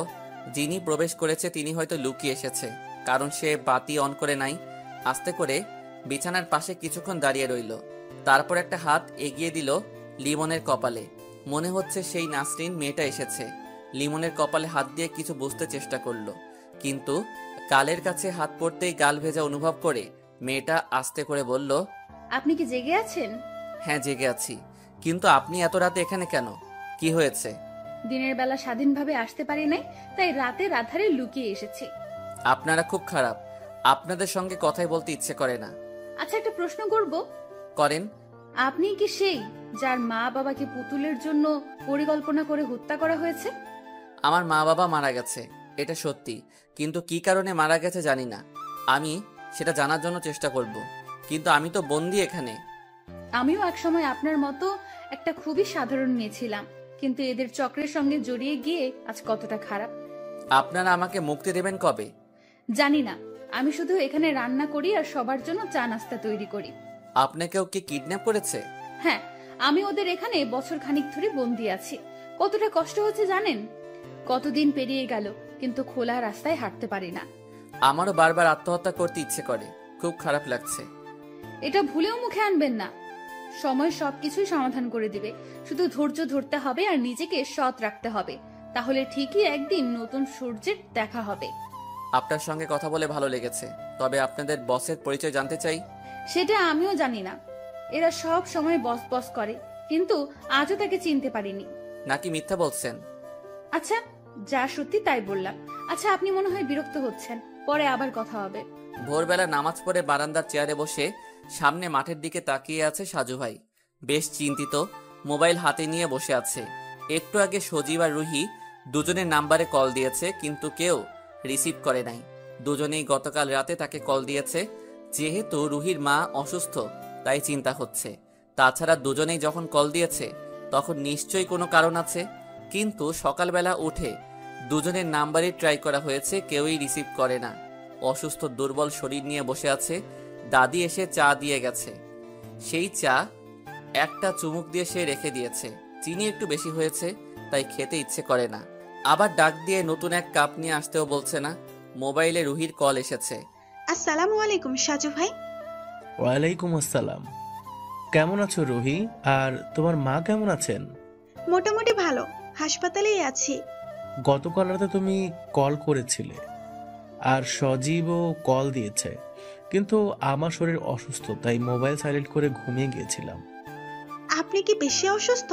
কাল রাতে সজীবকে আপনার কথা জিজ্ঞেস করেছিলাম, তখন সজীব বলল আপনি অসুস্থ। আর সজীব আপনাকে কল দিয়ে আমাকে কল করেছে। যখন বলল আপনি রিসিভ করেননি, তখন আমার আরো চিন্তা হতে লাগলো। এদিকে আপনি গতকাল গল্প পোস্ট করেন নাই। তুমি কি হাসপাতালে বসেও গল্প পড়ো? তাহলে পোস্ট করার সঙ্গে সঙ্গে একটু সুযোগ করে পড়া শুরু করি, কিন্তু গতকাল পোস্ট করেন নাই, তাই মেলা মেলা মন খারাপ। নতুন মামলার মধ্যে এমনিতে একটু ব্যস্ততা, আর তাছাড়া অসুস্থ আছি। বুঝলাম। সেজন্য সজীবের সঙ্গে কথা শেষ করে আপনাকে কল দিচ্ছিলাম, কিন্তু রিসিভ করতে পারেননি আপনি। ভাবছি গল্প লেখা বন্ধ রাখবো। কেন? কপি করে অনেকেই নিজের নামে পোস্ট করে, তখন আসল লেখক খুঁজে বের করা যায় না। সবাই তো জানে মোহাম্মদ সাইফুল ইসলাম ওরফে সাজু ভাই হচ্ছে আসল লেখক, তাহলে সেখানে আবার সমস্যা কি? সবাই জানে না, তবে অনেকেই তো জানে। আপনি তাদের কথা বাদ দিয়ে লেখা চালিয়ে যান সাজু ভাই, আর আমার মায়ের জন্য দোয়া করবেন প্লিজ। সব সময় দোয়া রইল। আর আমি ঢাকা থাকলে অবশ্যই দুবেলা করে দেখা করতাম। সজীব বলেছে সে নাকি আসবে। ওর নাকি ছুটি নেই। হ্যাঁ ভাই, তবে বলেছে যে বৃহস্পতিবার রাতে বাসে করে আসবে, সারাদিন হাসপাতালে থেকে আবার বিকেলে চলে যাবে। বাহ বাহ, রুহি সজীবের কি অসাধারণ প্রেম। আপনি না হলে কিন্তু আমাদের পরিচয় সম্ভব ছিল না সাজু ভাই। কপালে লেখা ছিল তাই তোমাদের পরিচয় হয়ে গেছে। সেখানে আমি কেবলমাত্র ওসিলা। তবে দোয়া করি দুজনেই বিয়ে করে সারা জীবন একসঙ্গে যেন ভালোবাসা নিয়ে থাকতে পারো। সকল বিপদের দিনগুলো যেন ধৈর্যের সঙ্গে অতিক্রম করতে পারো, সেই কামনা রইল। অনেক ধন্যবাদ সাজু ভাই। আর দিতে হবে না। সকাল 9টার দিকে দারোগা সাহেব কল দিয়ে বলল, সাজু সাহেব, একটু আগে তৌহিদকে ছেড়ে দিতে হয়েছে। সে এখন জেলের বাইরে, তাই তার দিকে লক্ষ্য রাখবেন।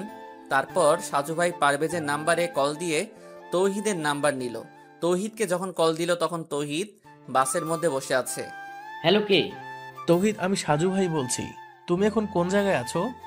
ভাই, আমি বাসের মধ্যে বসে আছি। কোথায় যাও? বাড়িতে নাকি? না ভাই, খুলনায় মেসেজ যাচ্ছি। আমার গ্রামের বাড়িতে অলরেডি সবাই জেনে গেছে আমি জেলে ছিলাম। এই মুহূর্তে গ্রামের বাড়িতে যেতে লজ্জা করছে, তাই মেসের মধ্যে যাব। তুমি একটু সাবধানে থেকো, সব সময় বাহিরের মধ্যে ঘোরাঘুরি কম করবা। কেন সাজু ভাই? এমনিতেই বললাম। আর যদি কখনো মনে হয় যে তুমি বিপদে পড়তে যাচ্ছ, তাহলে সঙ্গে সঙ্গে আমাকে কল দিয়ে জানাবে। ঠিক আছে ভাই। রাখি তাহলে। আচ্ছা ঠিক আছে সাজু ভাই। আজকে আর কোথাও বের হতে ইচ্ছে করছে না। তাছাড়া যেহেতু লিমনদের গ্রামে গিয়ে তার জন্য অনুসন্ধান করা নিষিদ্ধ, তাই নতুন কোন উপায় সেই গ্রামের মধ্যে প্রবেশ করতে হবে। আসরের কিছুক্ষণ পর সাজু ভাই নিজেদের পুকুরের পাড়ে হাঁটছিল। এমন সময় তৌহিদ কল দিল। সাজু খানিকটা অবাক হয়ে রিসিভ করলো। সাজু ভাই, আমাকে ক্ষমা করুন প্লিজ। মানে কি? কি হয়েছে হঠাৎ? আমার মনে হচ্ছে ওরা আমাকে শেষ করবে। আমি পুরোপুরি নিশ্চিত। কারা খুন করবে? আমি তাদের চিনি না। আমার সঙ্গে শুধু দুজন মানুষের দেখা হয়েছে, তাও সেদিন রাতে। কিন্তু তাদের দলনেতা আমি চিনি না। কোন দিন রাতে? যেদিন মনিরুল ভাইয়ের খুন হয়েছে। মানে? ভালো, আমি আপনার সঙ্গে মিথ্যা কথা বলছি সেদিন জেলের মধ্যে। তাহলে সত্যি কি? সেদিন রাতে সজীব ঘুমিয়েছিল, জানালার পাশে আমি। দুপুরবেলা পুকুরে জাল ফেলে মাছ ধরা হয়েছে, আর সেই মাছ ছাড়ানো হয়েছে এখানে। তাই কাদা আর পানি এখনো খানিকটা জমেছিল। সেই কাদা আর পিছল পানিতে পা পিছলে পড়ে গেল সাজু ভাই। হাত থেকে মোবাইল ছিটকে পড়ল পুকুরের মধ্যে। সোজা হয়ে দাঁড়িয়ে আফসোস করতে লাগলো, এ বছরই বৈশাখ মাসে পুকুরের সকল পানি সেচে নতুন করে কাটানো হয়েছে। অনেক গভীরতা এখনো, তাই সেখানে মোবাইল কতটা গভীরে গেছে আর কোথায় গেছে। তৌহিদের কাছে গুরুত্বপূর্ণ কথা আর শোনা হলো না সাজু ভাইয়ের। দাদাকে বলে দুজন লোক এনে তাড়াতাড়ি করে পুকুরে নামানো হলো। তারা প্রায় ঘন্টাখানিক ধরে নাকানি চুবানি খেয়েও উদ্ধার করতে পারল না। মাগরিবের আজান দিচ্ছে চারিদিকে। হতাশ হয়ে সাজু ভাই বাড়ির মধ্যে প্রবেশ করলো। রাত 10:30। রুমের দরজা বন্ধ করে বিছানায় শুয়ে আছে তৌহিদ। ভয়ে আতঙ্কে তার মুখের অবস্থা একদম খারাপ। এমন সময় দরজা ধাক্কার শব্দ শুনে সে বলল, কে ওখানে? আমি লিমন। দরজা খোল তৌহিদ। তহিদ বিব্রত হয়ে গেল, কিন্তু বারবার দরজা ধাক্কায় সে দরজা খুলে দেখে সত্যি সত্যি সেখানে লিমন দাঁড়িয়ে আছে। কি রে তুই, ভালো আছো বন্ধু? তোকে আমরা কত খুঁজেছি তুই জানো? কেমন আছো তৌহিদ? ভালো না বন্ধু, খুব খারাপ। কেন তৌহিদ? বিশ্বাসঘাতকতা যারা করে তারা তো খারাপ থাকার কথা নয়। তৌহিদ দেখলো লিমন ততক্ষণে দরজা বন্ধ করে দিয়েছে। সে ভাবছে চিৎকার করবে, কিন্তু লিমন ততক্ষণে তাদের রুমে তার নিজের সাউন্ড বক্স অন করে ফুল ভলিউম বাড়িয়ে দিল। এত রাতে এখন মেসের অন্যরা কি মনে করবে তাতে লিমনের কিছু যায় আসে না। তুই কি বলছিস এসব? দেখো তৌহিদ, পৃথিবীর ইতিহাসে মির্জাফর হচ্ছে বিশ্বাসঘাতক হিসেবে অধিক পরিচিত, কিন্তু সেই বিশ্বাসঘাতক মির্জাফরকে কিন্তু ইংরেজরা আবার হত্যা করেছে। তাদের উদ্দেশ্য সফল করার জন্য তারা তাকে ব্যবহার করেছে। কাজ শেষ করে কিন্তু তাকেও সরিয়ে দিয়েছে। তোকেও যারা ব্যবহার করেছে তারা আবার আমাকে এখন তোকে খুন করতে পাঠিয়েছে। তুই আমার অনেক ভালো বন্ধু, কিন্তু তবুও হাসতে হাসতে তোকে এখন খুন করব। রুমের মধ্যে চারিদিক কাঁপিয়ে বক্সে ডিজে গান হচ্ছে। তৌহিদ পিছনে সরতে গিয়ে খাটের সঙ্গে ধাক্কা খেয়ে বসে পড়ল। লিমনের হাতে এতক্ষণ যে লাঠির মতো ছিল সেটা কাভার খুলে সে একটা চকচকে ছুরি বের করলো। মুহূর্তের মধ্যে তৌহিদ বিছানা থেকে উঠে তাকে আঘাত করতে যাবে, তার আগে লিমন বাম হাত দিয়ে ধাক্কা দিয়ে ডান হাতের ছুরি পেটে চালান করে দিল। আহত তৌহিদ বিছানায় শুয়ে এখন কাতরাতে লাগলো, আর তার মুখ চেপে ধরে গলা কাটায় ব্যস্ত রইল লিমন। তৌহিদের লাশটা ভালো করে বিছানায় শুইয়ে দিয়ে একটা কাঁথা দিয়ে ভালো করে মুড়িয়ে দিল। দেখলে মনে হয় যেন কেউ ঘুমিয়ে আছে। তারপর নিজের রক্তমাখা গেঞ্জি খুলে আরেকটা গেঞ্জি পরে গান বন্ধ করলো। তৌহিদের মোবাইল বের করে সাজুর নাম্বারে কল দিল লিমন, কিন্তু নাম্বার তো বন্ধ, কারণ পুকুরে মোবাইল পড়ে গেছে তা তো কেউ জানে না। দরজা খুলে দেখে মেসের দুজন সদস্য দাঁড়িয়ে আছে, মাহিম ও তমাল। তমাল বলল, কি রে লিমন তুই? হ্যাঁ আসলাম মাত্র, কিন্তু তৌহিদের তো অনেক জ্বর এসেছে, তোরা থাক, আমি ডাক্তার নিয়ে আসি। সন্ধ্যাবেলা দেখেছি মন খারাপ করে বসে আছে, তখনই বুঝেছি শরীর অসুস্থ। তোরা একটু থাক, আমি ডাক্তারের কাছে গিয়ে দেখি কি করা যায়। আচ্ছা ঠিক আছে। লিমন চলে গেল। ওরা দুজন রুমে প্রবেশ করে দাঁড়িয়ে রইল। একটু পরে খাটের পাশে রক্তমাখা গেঞ্জি ও ছুরি দেখে দুজনেই আঁতকে উঠেছে। মাহিম ভয়ে ভয়ে তৌহিদের শরীর থেকে কাঁথা সরিয়ে দুজনেই চিৎকার করে ওঠে। গলা ও পেটে ছুরিকাঘাত করে নির্মমভাবে হত্যা করা তৌহিদের লাশটা পড়ে আছে। মাহিম দ্রুত রুম থেকে বের হয়ে রাস্তায় এসে দেখে সমস্ত রাস্তা ফাঁকা, কোথাও কেউ নেই। তৌহিদকে খুন করে লিমন পালিয়ে গেছে, এটা ছড়িয়ে গেছে মুহূর্তেই। থানায় খবর দেওয়া হয়েছে। মেসের মধ্যে সকল সদস্য জড়সড় হয়ে দাঁড়িয়ে আছে। সকলের মনে একটা আতঙ্ক, কিন্তু খুনটা যে লিমন করেছে সেটা নিয়ে অনেকের মনে যেন সন্দেহ সৃষ্টি হচ্ছে। যেহেতু লিমন নিখোঁজ, তাছাড়া তাকে আসতে বা যেতে কেউ দেখেনি, তাহলে কিভাবে লিমন এসে খুন করেছে? তাছাড়া তমালের সঙ্গে মাগরিবের পরে তৌহিদের খানিকটা ঝগড়া হয়েছে। তৌহিদ কিছু টাকা পাবে তমালের কাছে, সেই টাকার জন্য একটু কথা কাটাকাটি। তমাল এমনিতেই একটু উশৃঙ্খল টাইপের ছেলে, গাঁজা টাচা খায়, আবার স্থানীয় কিছু বাজে ছেলেদের সঙ্গে আড্ডা দেয়। পুলিশ আসার পরে যখন জিজ্ঞাসাবাদ করা হয় তখন সবাই তমালের কথাটা বলে, কিন্তু পরক্ষণে যখন রক্তমাখা গেঞ্জিটা মাহিম পুলিশের সামনে দেখিয়ে দেয় তখন মোটামুটি চুপ করে সবাই। পুলিশ তমালকে বলল, তোমরা কি নিশ্চিত যে ওই ছেলেটা লিমনই ছিল? হ্যাঁ স্যার, রুমের মধ্যে গান বাজছিল, আমরা সামান্য কৌতূহল নিয়ে দাঁড়িয়েছিলাম। তার একটু পরেই দরজা খুলে লিমন বের হলো। আমাদের থেকে স্বাভাবিকভাবেই বলল যে তৌহিদ অসুস্থ, তাই সে ডাক্তারের কাছে যাচ্ছে। কিন্তু আমরা রুমে ঢুকে যখন দেখি তৌহিদের লাশটা পড়ে আছে, তখন রাস্তায় নেমে কোথাও দেখিনি। লিমন রক্তমাখা গেঞ্জি রেখে কেন গেল? পরনে কি কিছু ছিল? স্যার, লিমনও তো এই রুমে থাকতো, আর রুমে তার অনেক কাপড় চোপড় আছে। রক্তমাখা গেঞ্জি পরিবর্তন করে ফ্রেশ একটা পড়ে গেছে হয়তো, যেন কিছু বুঝতে না পারি। লিমনের সঙ্গে তৌহিদের সম্পর্ক কেমন ছিল? মানে বন্ধুত্ব সৃষ্টি হয়েছে নাকি মন কষাকষি? স্যার, খুব ভালো বন্ধু ছিল ওরা। যেদিন রাতে লিমনের মা বাবা খুন হয়েছে সেদিন সেই গভীর রাতে তৌহিদ সঙ্গে গেছে। লিমনের বাবা মা কিভাবে মারা গেছে? শুনেছি খুন করা হয়েছে, কিন্তু কারা জড়িত বা কিসের জন্য তা জানি না। ঠিক আছে, আমরা লাশ নিয়ে যাচ্ছি। যে কোনো সময় যে কোনো মুহূর্তে আসতে পারি। ম্যাচের কোনো সদস্য খুলনা থেকে বের হবে না। পরবর্তী নির্দেশ দেওয়া পর্যন্ত ম্যাচে থাকবে। সাজু ভাই তাদের স্থানীয় বাজারে গিয়ে সিম কার্ড রিপ্লেস করে এনেছে। জরুরি প্রয়োজনে নাম্বার চালু রাখা একান্ত জরুরি।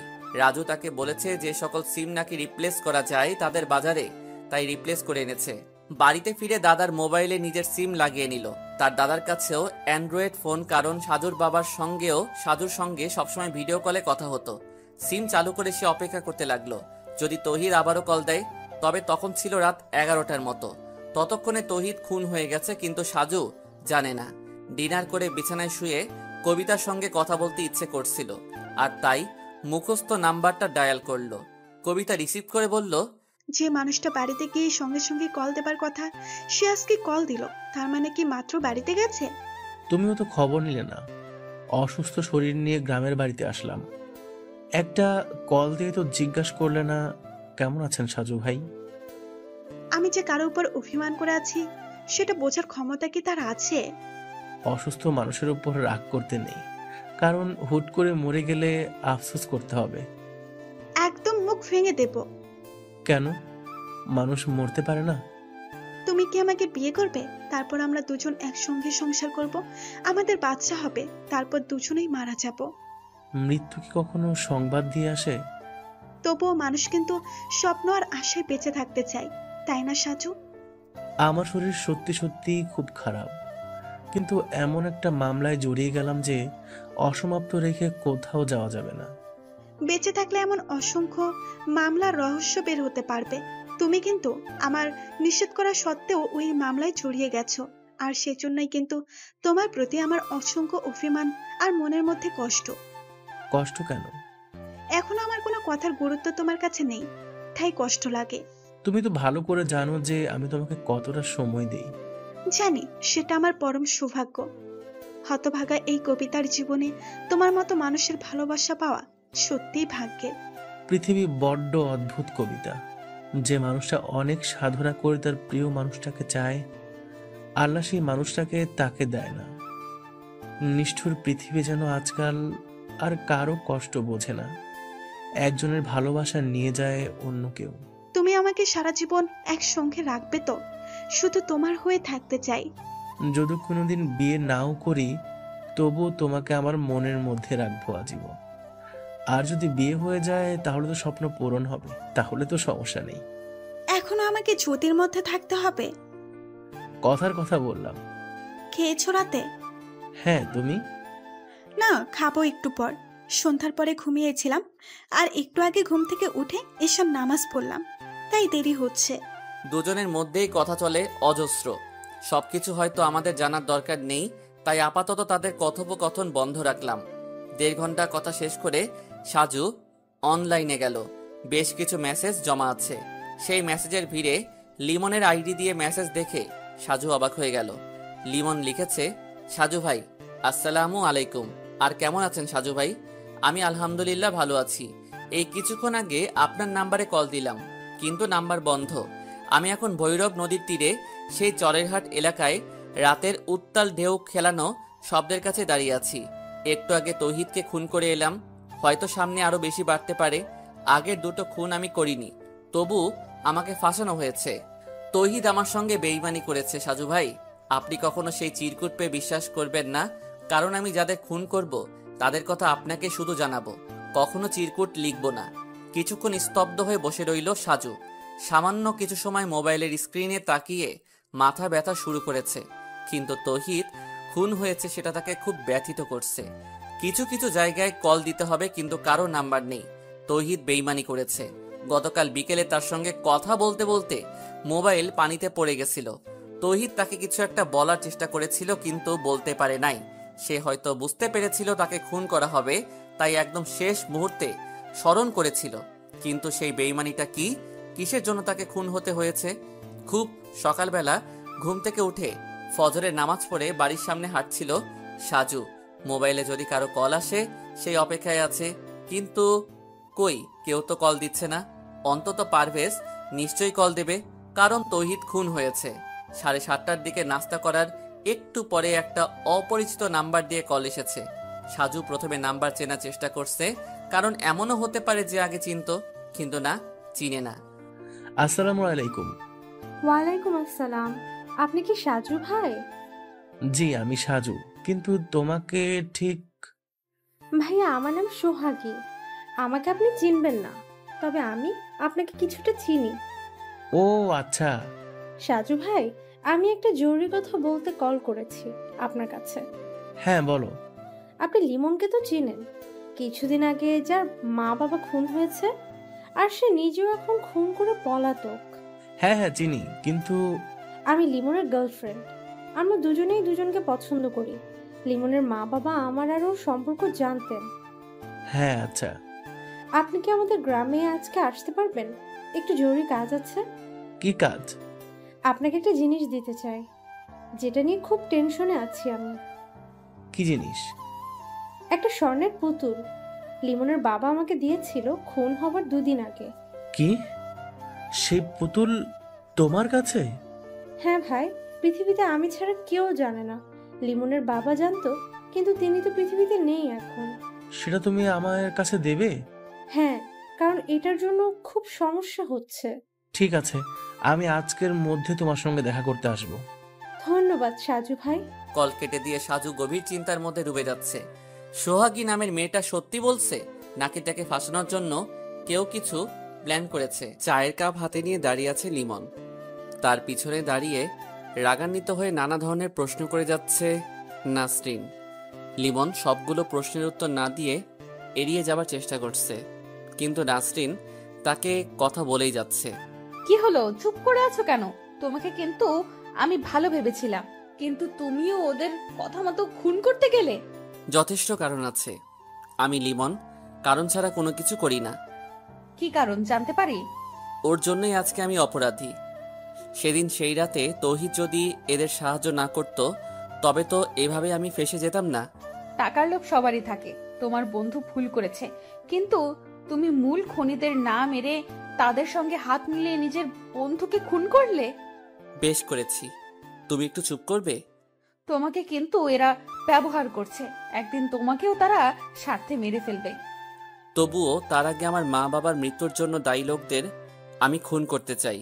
তারপর যদি আমাকে তারা সরিয়ে দেয় তাতে আমার কোনো আফসোস নেই। নিজেকে নিয়ে ভাবতে পারো না? কিছুদিন আগেও খুব স্বপ্ন দেখতাম, মা বাবার মৃত্যুর সঙ্গে সঙ্গে সব শেষ হয়ে গেছে। তাদেরকে যখন কবরে দাফন করলাম তখনই মনে হয় সব স্বপ্ন দাফন হয়ে গেছে। তুমি কিন্তু আগের দুটো খুন করনি, তাই তুমি নির্দোষ প্রমাণ হতে পারতে, কিন্তু তোমার বন্ধুকে খুন করে এখন তুমি খুনি হয়ে গেলে। ভেবেছিলাম তোমাকে নিয়ে এই বন্দি থেকে বের হব, কিন্তু তুমি এখন যাও, বিরক্ত লাগছে। ভালো কথা কারোরই ভালো লাগে না, সবাই শুধু এই নর পিশাচদের দলে যোগ দেয়, কেউ তাদের বিরুদ্ধে রুখে দাঁড়ায় না, আর এইভাবেই ওরা দিনে দিনে অপরাধের পাহাড় করছে। একটা কথা বলবো? বলো। আমি আমার মা বাবার খুনিদের শেষ করে যদি এদেরকে শেষ করতে চাই তাহলে কি তোমার সহযোগিতা পাবো? কিন্তু ততদিনে ওরা তোমাকেও সরিয়ে দেবে। ওরা যেভাবে পরিকল্পনা করবে আমি তার ঠিক উল্টো পরিকল্পনা করব। আচ্ছা তুমি বলো তো, এদের বসের সঙ্গে এরা কিভাবে যোগাযোগ করে সব সময়? নিজাম ভাইয়ের সঙ্গে বসের সরাসরি যোগাযোগ, আর বাকি সবাই শুধু কলে কথা বলে আর লিখিত নোটিশ পায়। আচ্ছা ঠিক আছে। তোমাকে একটা কথা বলতে চাই লিমন। বলো। তুমি চাইলেই কিন্তু পালিয়ে যেতে পারবে, কারণ তোমাকে ওরা খুন করার জন্য বাইরে পাঠাবে, কিন্তু আমি চাইলেই পালাতে পারবো না। তাই যদি পারো তাহলে আমাকে মুক্ত করে দিও। আমি চেষ্টা করব, তবে আমার প্রধান লক্ষ্য আমার মা বাবার খুনিরা। সামান্য একটা স্বর্ণের পুতুলের জন্য সবকিছু যেন খুবই রহস্যময় হয়ে গেছে। হতে পারে সাধুর কাছে যেটা সামান্য সেটা অন্যের কাছে অসামান্য হতে পারে, কিংবা অন্য কিছু। রাজু আসলো একটু পরে। সাজু তখনও নিজের রুমের বারান্দায় বসে আছে। রাজু আসতেই সে তাকে বলল, কি খবর রাজু? তোমাকে মনে মনে স্মরণ করি আর তুমি এসে হাজির। আলহামদুলিল্লাহ ভাই, কিন্তু আমাকে হঠাৎ করে খুঁজছিলেন? হ্যাঁ, একটা কাজ করে দিতে হবে। কি কাজ ভাই? আমার সিমের যত নাম্বার সবগুলো আমি একটা ডায়েরিতে লিখে রাখি, তাই সেগুলো সব একটা করে সেভ করে দিতে হবে। ভাইজান, এগুলোর মধ্যে কিন্তু নাম্বার সেভ করে রাখা যায়, আপনি সেখানে রাখেননি? না, কেন যেন ইচ্ছে করে না, তাই সবসময় আমি ডায়েরিতে লিখে রাখতে পছন্দ করি। এখন তুমি সেগুলো একটু সময় নিয়ে সেভ করে দিও। ঠিক আছে ভাই।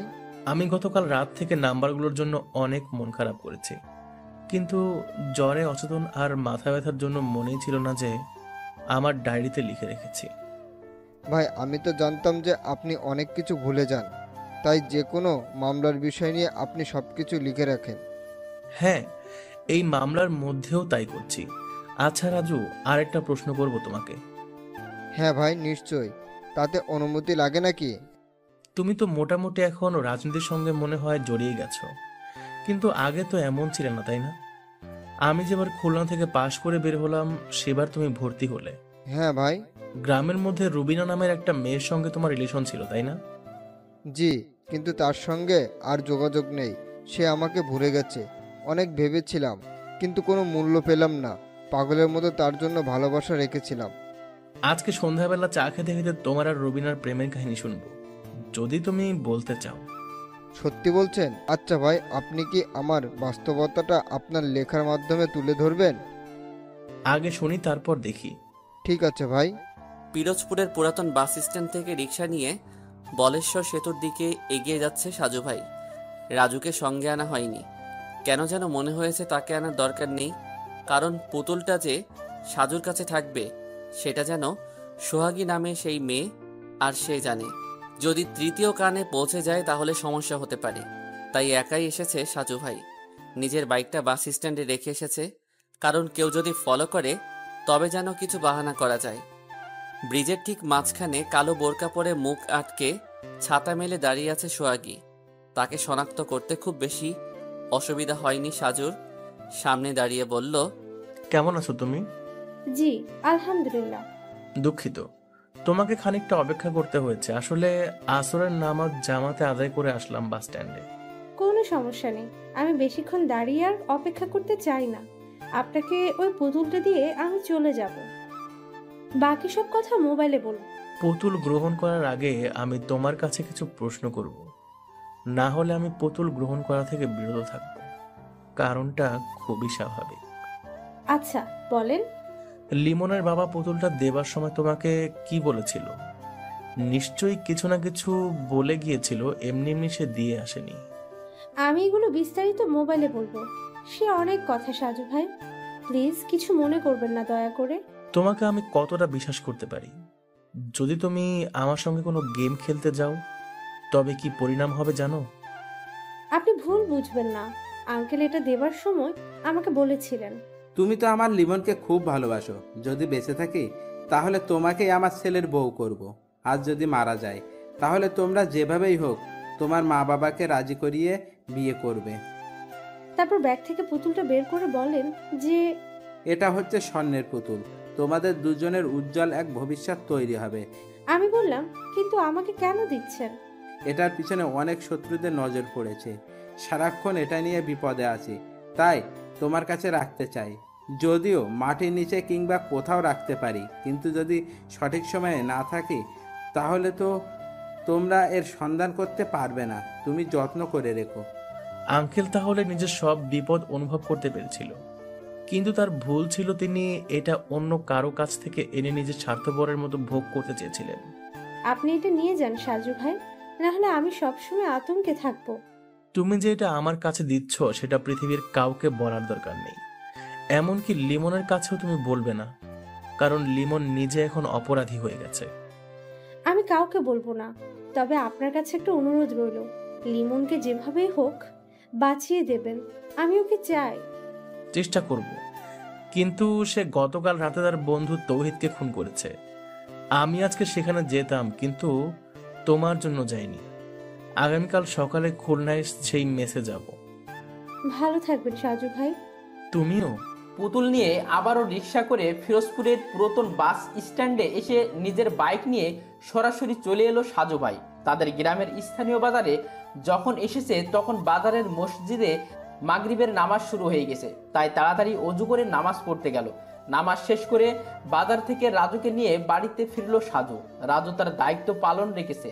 সাজু ভাই মোবাইলের ডাটা চালু করে কিছুক্ষণ অনলাইনে হাঁটাহাঁটি করছে। হঠাৎ করে চোখে পড়ল বেশ কিছু মেসেজ রিকোয়েস্ট জমা হয়ে গেছে।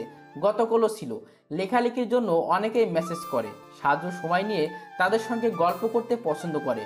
অনেকে অনেক কিছু জিজ্ঞেস করে। সাজুর রিলেশনশিপ স্ট্যাটাস ডিভোর্স দেখে অনেক প্রশ্ন করে। সাজুর সে জবাব দিতে মাঝে মাঝে খুব বিরক্ত লাগে, তবুও সে যতটুকু সম্ভব রিপ্লাই করে। এক এক করে মেসেজ রিকোয়েস্ট চেক করে হঠাৎ সাদিকুল ইসলাম তৌহিদ আইডি থেকে থমকে গেল। অনেক মেসেজ দিয়েছে, তাও 26 ঘন্টা আগে, তার মানে গতকাল সন্ধ্যাবেলা। সাজু ভাই হঠাৎ করে লাইন কেটে গেল আর আপনার নাম্বার বন্ধ।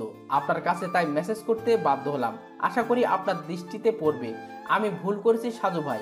সেদিন রাতে লিমন মনিরুল ভাইয়ের বাসায় মাটি খুঁড়ে বের হয়নি, আমি মাটি খুঁড়ে বের হয়েছিলাম। তবে তার আগেই লিমনকে অজ্ঞান করেছিলাম, আর সবকিছুর ব্যবস্থা করেছিল বাইরে থেকে অজ্ঞাত 3টা মানুষ।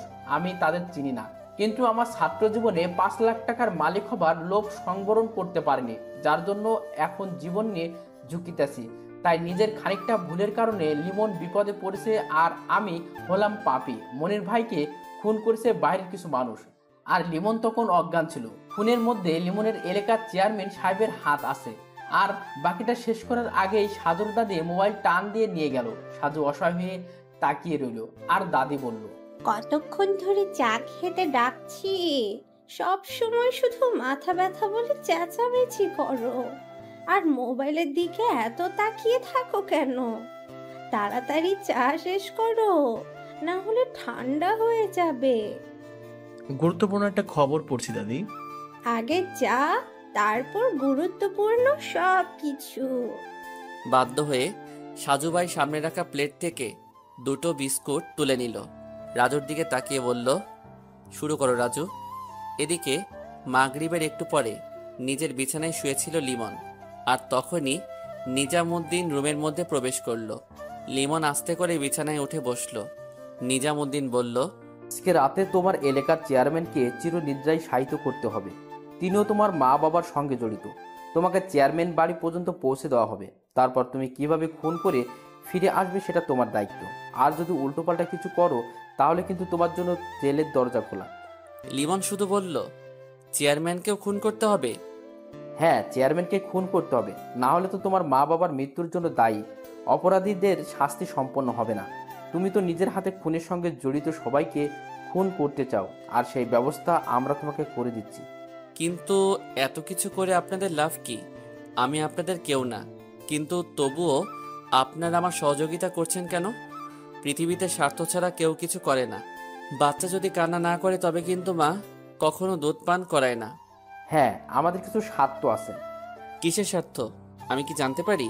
তোমার বাবার কাছে একটা স্বর্ণের পুতুল ছিল, সেটা এখন কোথায় আছে সেই তথ্য তোমাকে খুঁজে বের করতে হবে। তবে সেটা এখন নয়, তুমি আগে তোমার মা বাবার মৃত্যুর জন্য দায়ী সকল অপরাধী খুন করবা, তারপর। একের পর এক হত্যা করাচ্ছেন আপনারা। তবে আমি নিশ্চিত এদের সঙ্গে আপনাদের ব্যক্তিগত কিছু ঝামেলা হয়েছে। তুমি কিন্তু বেশি কথা বলো। ভুলে যেও না, যদি তোমাকে পুলিশে ধরিয়ে দেই তাহলে কিন্তু তোমার ফাঁসি হবে। তাই বেশি কৌতূহল না করে চুপচাপ যা বলা হয়েছে তাই করো। আমাদের কাজ শেষ হলে আমরা তোমাকে দেশ ছাড়তে সাহায্য করব। বিশ্বাস হয় না? কেন? আমি পুরোপুরি নিশ্চিত যে আপনারা সব কাজ শেষ হলে আমাকেও শেষ করবেন। আপনি বা আপনার বস খুব ভালো খেলোয়াড়। নিজেদের স্বার্থের জন্য যখন যাকে দরকার তাকে ব্যবহার করেন, কিন্তু পরে ঠিকই তাদের সরিয়ে দেন এই পৃথিবী থেকে অনেক দূরে। কি বলতে চাও তুমি? কিছু না। তৌহিদকে খুন করে আমার অনেক খারাপ লেগেছে। ও ছিল আমার সবচেয়ে ভালো একটা বন্ধু। কিন্তু সে তোমার সঙ্গে বেইমানি করছে। কিন্তু তার কোনো প্রমাণ নেই। আপনার কথার উপর ভিত্তি করে তাকে হত্যা করেছি। এখন চেয়ারম্যানকেও ঠিক সেইভাবে হত্যা করা হবে, এবং তার আগে তার মুখ দিয়ে পুতুলের বিষয়ে কিছু জানে নাকি সেটা জিজ্ঞেস করবে। আচ্ছা ঠিক আছে, আমি জানি আমার খুবই করুণ পরিণতি হবে সামনে।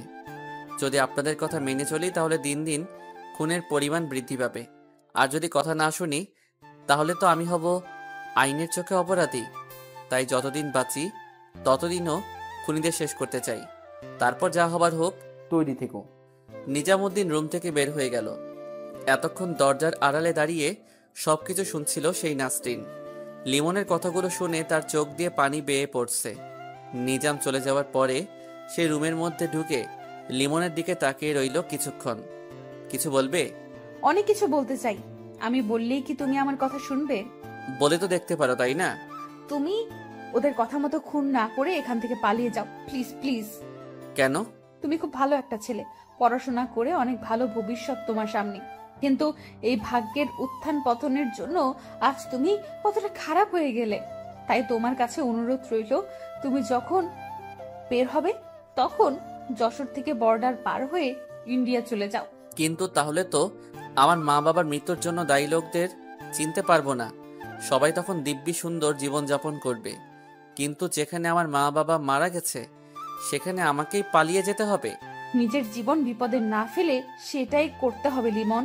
জানি না তোমার দিকে তাকালে কেন যেন খুব কষ্ট লাগে। আচ্ছা চলো না, তুমি আর আমি পরিকল্পনা করে পালিয়ে যাই। দেশ ছেড়ে ভারতে গিয়ে কোনো একটা প্রদেশে জীবন পার করে দেব। সেটা সম্ভব না। কেন? আমি একজনকে ভালোবাসি। ও আচ্ছা, কে সে? আমাদের গ্রামের মেয়ে, নাম সোহাগী। আমার জন্য সে সারা জীবন অপেক্ষা করবে। যদি মারা যায় সেটা ভিন্ন কথা। একটা কথা বলবো, কিছু মনে করবে না তো? বলো। তুমি এখন তোমার এলাকার মানুষের চোখে একটা খারাপ ছেলে, তাই সব কিছু জেনে এখনো কি সেই মেয়ের বাবা তোমার সঙ্গে তার মেয়ের বিয়ে দেবে? সেটা তাদের ইচ্ছে, কিন্তু আমি তাকে ছাড়া কিছু ভাবিনি কখনো। তাছাড়া তোমার সঙ্গে আমার কোনো তেমন পরিচয় নেই। ঠিক আছে। চা নাস্তা শেষ করে সাজু ভাই তৌহিদের বাকিটা মেসেজ পড়ল। আর চেয়ারম্যান সাহেব পরবর্তী টার্গেট সেটা মোটামুটি করে পরিষ্কার বুঝতে পারা গেল। কিন্তু এই রাতে আধারে এখনো কি সেই ওই গ্রামের মধ্যে যাবে? শরীর অসুস্থ, কিন্তু তবুও গিয়ে যদি চেয়ারম্যানকে বাঁচানো যায় তাহলে তো খুব ভালো হতো। দারোগা সাহেবের কাছে কল দিয়ে তাকে গ্রামের মধ্যে আসতে বলে সাজু ভাই নিজের বাইক নিয়ে বেরিয়ে গেল। রাজুকে সঙ্গে নিয়ে এসেছে, কারণ সঙ্গী হিসেবে কাউকে ভীষণ দরকার। লিমন যখন তাদের গ্রামের মধ্যে প্রবেশ করলো তখন রাত 10:30টার বেশি। যে গ্রামের মধ্যে সে ছোটবেলা থেকে বড় হয়েছে সেই গ্রামের মোটামুটি সবকিছু তার মুখস্থ। চেয়ারম্যান বাড়ির সামনে গিয়ে আকাশ থেকে পড়ার মতো ধাক্কা লাগলো লিমনের চোখে। বাড়ির সামনে পুলিশের গাড়ি, নিশ্চয়ই কিছু একটা হচ্ছে বাড়ির মধ্যে, না হলে পুলিশ কেন আসবে? বাড়ির পিছনে বড় বাগানের মধ্যে দিয়ে প্রবেশ করে আস্তে আস্তে দেয়াল ঘেঁষে দাঁড়ালো। ভিতরে কিছু আলোচনা হচ্ছে, যেটা বোঝা যাচ্ছে না। সাজু ভাই কি এখানে আছে নাকি? যেহেতু লিমন কোনো পেশাদার খুনি নয়, তাই এখন এই পরিস্থিতিতে কিভাবে খুন করবে সেটাই বুঝতে পারছে না। মোবাইল বের করে নিজামুদ্দিনের কাছে কল দিয়ে বিস্তারিত জানালো। নিজামুদ্দিন বলল, তাহলে আর তোমাকে রিস্ক নিতে হবে না, সময় বহুত পাবে, তুমি বরং ফিরে আসো। আরও কিছুক্ষণ দাঁড়িয়ে থেকে লিমন সামান্য চিন্তা করে সোহাগীর কথা মনে পড়ল। তারা মা বাবা মারা যাবার দিন সোহাগ এসেছিল, তাকে বারবার সে সান্ত্বনা দিয়েছিল, কিন্তু শোকাহত সে সময় কথা বলা হয়নি। তাই তারপর তো পরদিনই তার অপহরণ। আজকে সোহাগীর সঙ্গে দেখা করতে ইচ্ছে করছে, তাই চেয়ারম্যান বাড়ি থেকে বের হয়ে মাঠে নামলো লিমন। অন্ধকারে হাঁটতে লাগলো সে। মা বাবার কবর দেখতে ইচ্ছে করছে। এখান থেকে সোহাগীদের বাড়িতে গেলে নিজেদের বাড়ির সামনে দিয়ে যেতে হবে, তাই আগে মা বাবার কবরের দিকে যাওয়ার পরিকল্পনা করলো লিমন।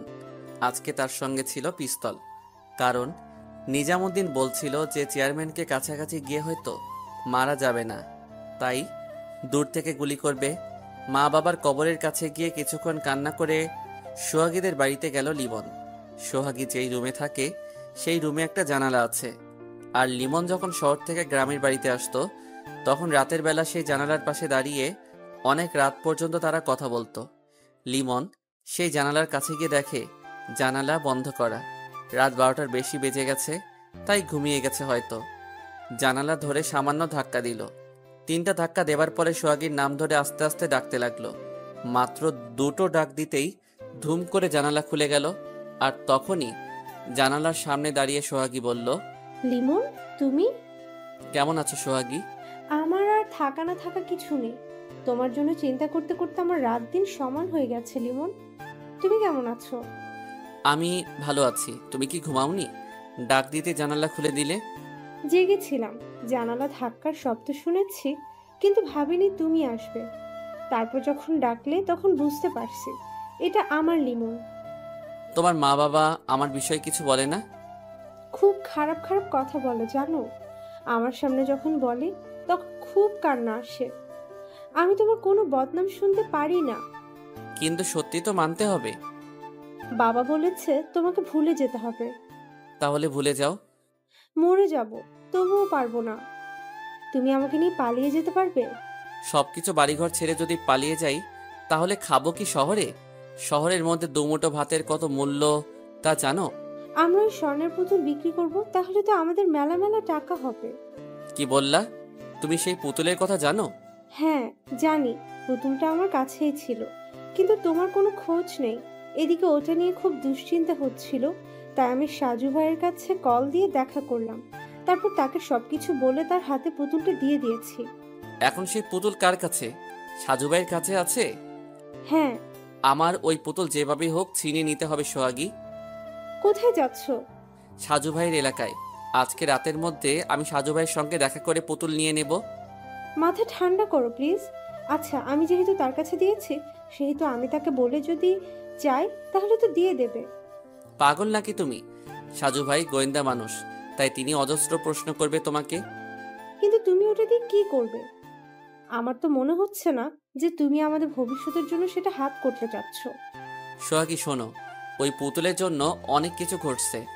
একজন করে খুন করে আরেকজনকে দিয়ে সেই খুনিকে খুন করানো হচ্ছে, মানে কাঁটা দিয়ে আবার কাঁটা নির্মূল করা হচ্ছে। আমিও এখন একটা কাঁটা, আমাকেও যে কোনো সময় তারা কাঁটা দিয়ে তুলে ফেলবে। তাই তার আগেই আমি সেই আসল পরিকল্পনাকারীর কাছে পৌঁছাতে চাই, আর তার জন্য দরকার সেই পুতুল। পুতুলটা হলে আমি আসল প্ল্যানকারীর নিকটে যেতে পারবো সোহাগী। জানালা ধরে হতাশ হয়ে দাঁড়িয়ে আছে সোহাগী, আর অন্ধকারে বাগান চিরে বের হয়ে হাঁটতে লাগলো লিমন। সোহাগী ভাবছে কেন যে লিমনের সঙ্গে পুতুলের কথা বলতে গেল। এখন যদি সেই কারণে সাজু ভাইয়ের কোনো ক্ষতি করে। মোবাইল বের করে কল দিল, কিন্তু রিসিভ হচ্ছে না। চেয়ারম্যান বাড়ি থেকে বাড়িতে ফিরে ঘুমাতে ঘুমাতে রাত 2টো বেজে গেছিল। তাড়াতাড়ি করে বিছানায় শুয়ে মোবাইল সাইলেন্ট করে ঘুমিয়ে গেছিল সাজু ভাই, কিন্তু ফজরের খানিকটা আগে কারো মৃদু ডাকে ঘুমটা ভেঙে গেল। রুমটা অন্ধকার, তবে তার বিছানার সামনে অন্ধকারে কেউ যে দাঁড়িয়ে আছে সেটা বোঝা যাচ্ছে। বিছানা থেকে উঠতে গিয়ে উঠতে পারল না, কারণ তার হাত পা খাটের সঙ্গে বাঁধা। কে ওখানে? সাজু ভাই, আমি লিমন। কেমন আছেন? লিমন, তুমি এখানে কিভাবে আসলে? আর তুমি আমার হাত পা বেঁধে রাখছো কেন? সবকিছু বলবো, আগে বলেন সেই পুতুলটা কোথায়? কিসের পুতুল? স্বর্ণের পুতুল। সোহাগী যেটা আপনাকে দিয়েছে, আমি সেই পুতুলের কথা বলছি। সোহাগে আমাকে কোনো পুতুল দেয়নি। কেন শুধু শুধু মিথ্যে কথা বলছেন? ভাই, আমি কিন্তু এখন খুব খারাপ। আমার সঙ্গে একটা খুব ছোট্ট একটা পিস্তল আছে। রাত 10টার দিকে চেয়ারম্যানকে খুন করতে গেছিলাম, কিন্তু সেখানে নিশ্চয়ই আপনি গেছিলেন, তাই না? আপনার জন্য আমি আমার মা বাবার মৃত্যুর জন্য দায়ী একটা অপরাধীকে মারতে পারিনি। তাহলে তুমি সত্যি সত্যি গিয়েছিলে? হ্যাঁ, গেছিলাম। এবার আপনি তাড়াতাড়ি পুতুলের সন্ধান বলেন, না হলে কিন্তু আমার পিস্তলের গুলি খরচ করার পরিকল্পনা করতে হবে। জানেন তো, আমি এখন পাক্কা হারামজাদা। তুমি কিন্তু ভুল করছো লিমন, কারণ এভাবে কেউ ভালো পথে থাকতে পারে না। আমি জানি আপনার অনেক জ্ঞান, আপনি যে আমাকে অনেক কিছু বলবেন সেটাও জানি। আর আমি মনে প্রাণে বিশ্বাস করি আপনার কথাগুলো সম্পূর্ণ সঠিক। কিন্তু ওই যে সাক্ষী মানি, কিন্তু তালগাছটা আমার সিদ্ধান্ত আমি নিজে গ্রহণ করব। তুমি আমার কথা মতো চললে আমি নিজে কিন্তু তোমাকে সহযোগিতা করব। ভুলে যেও না যে তোমার উপকার করতে আমি এসেছি। আপনি বড্ড কথা ঘোরাচ্ছেন সাজু ভাই। সময় থাকতে তাড়াতাড়ি বলেন পুতুল কোথায়, কারণ একটু পরে আকাশ পরিষ্কার হবে, তখন কিন্তু আমি ফিরতে পারবো না। আমি কিছুতেই তোমাকে সেই পুতুলের সন্ধান দেব না লিমন। ঠিক আছে, আমি খুঁজে বের করব। লিমন তখন চারিদিকে খুঁজতে লাগলো। রুমের মধ্যে সবকিছু ওলট পালট করে তন্ন তন্ন করে সে পুতুল খুঁজতে মরিয়া হয়ে গেল। প্রায় 20 মিনিট খোঁজার পরে হঠাৎ করে রুমের মধ্যে বাথরুমের ফলছাদে চোখ গেল।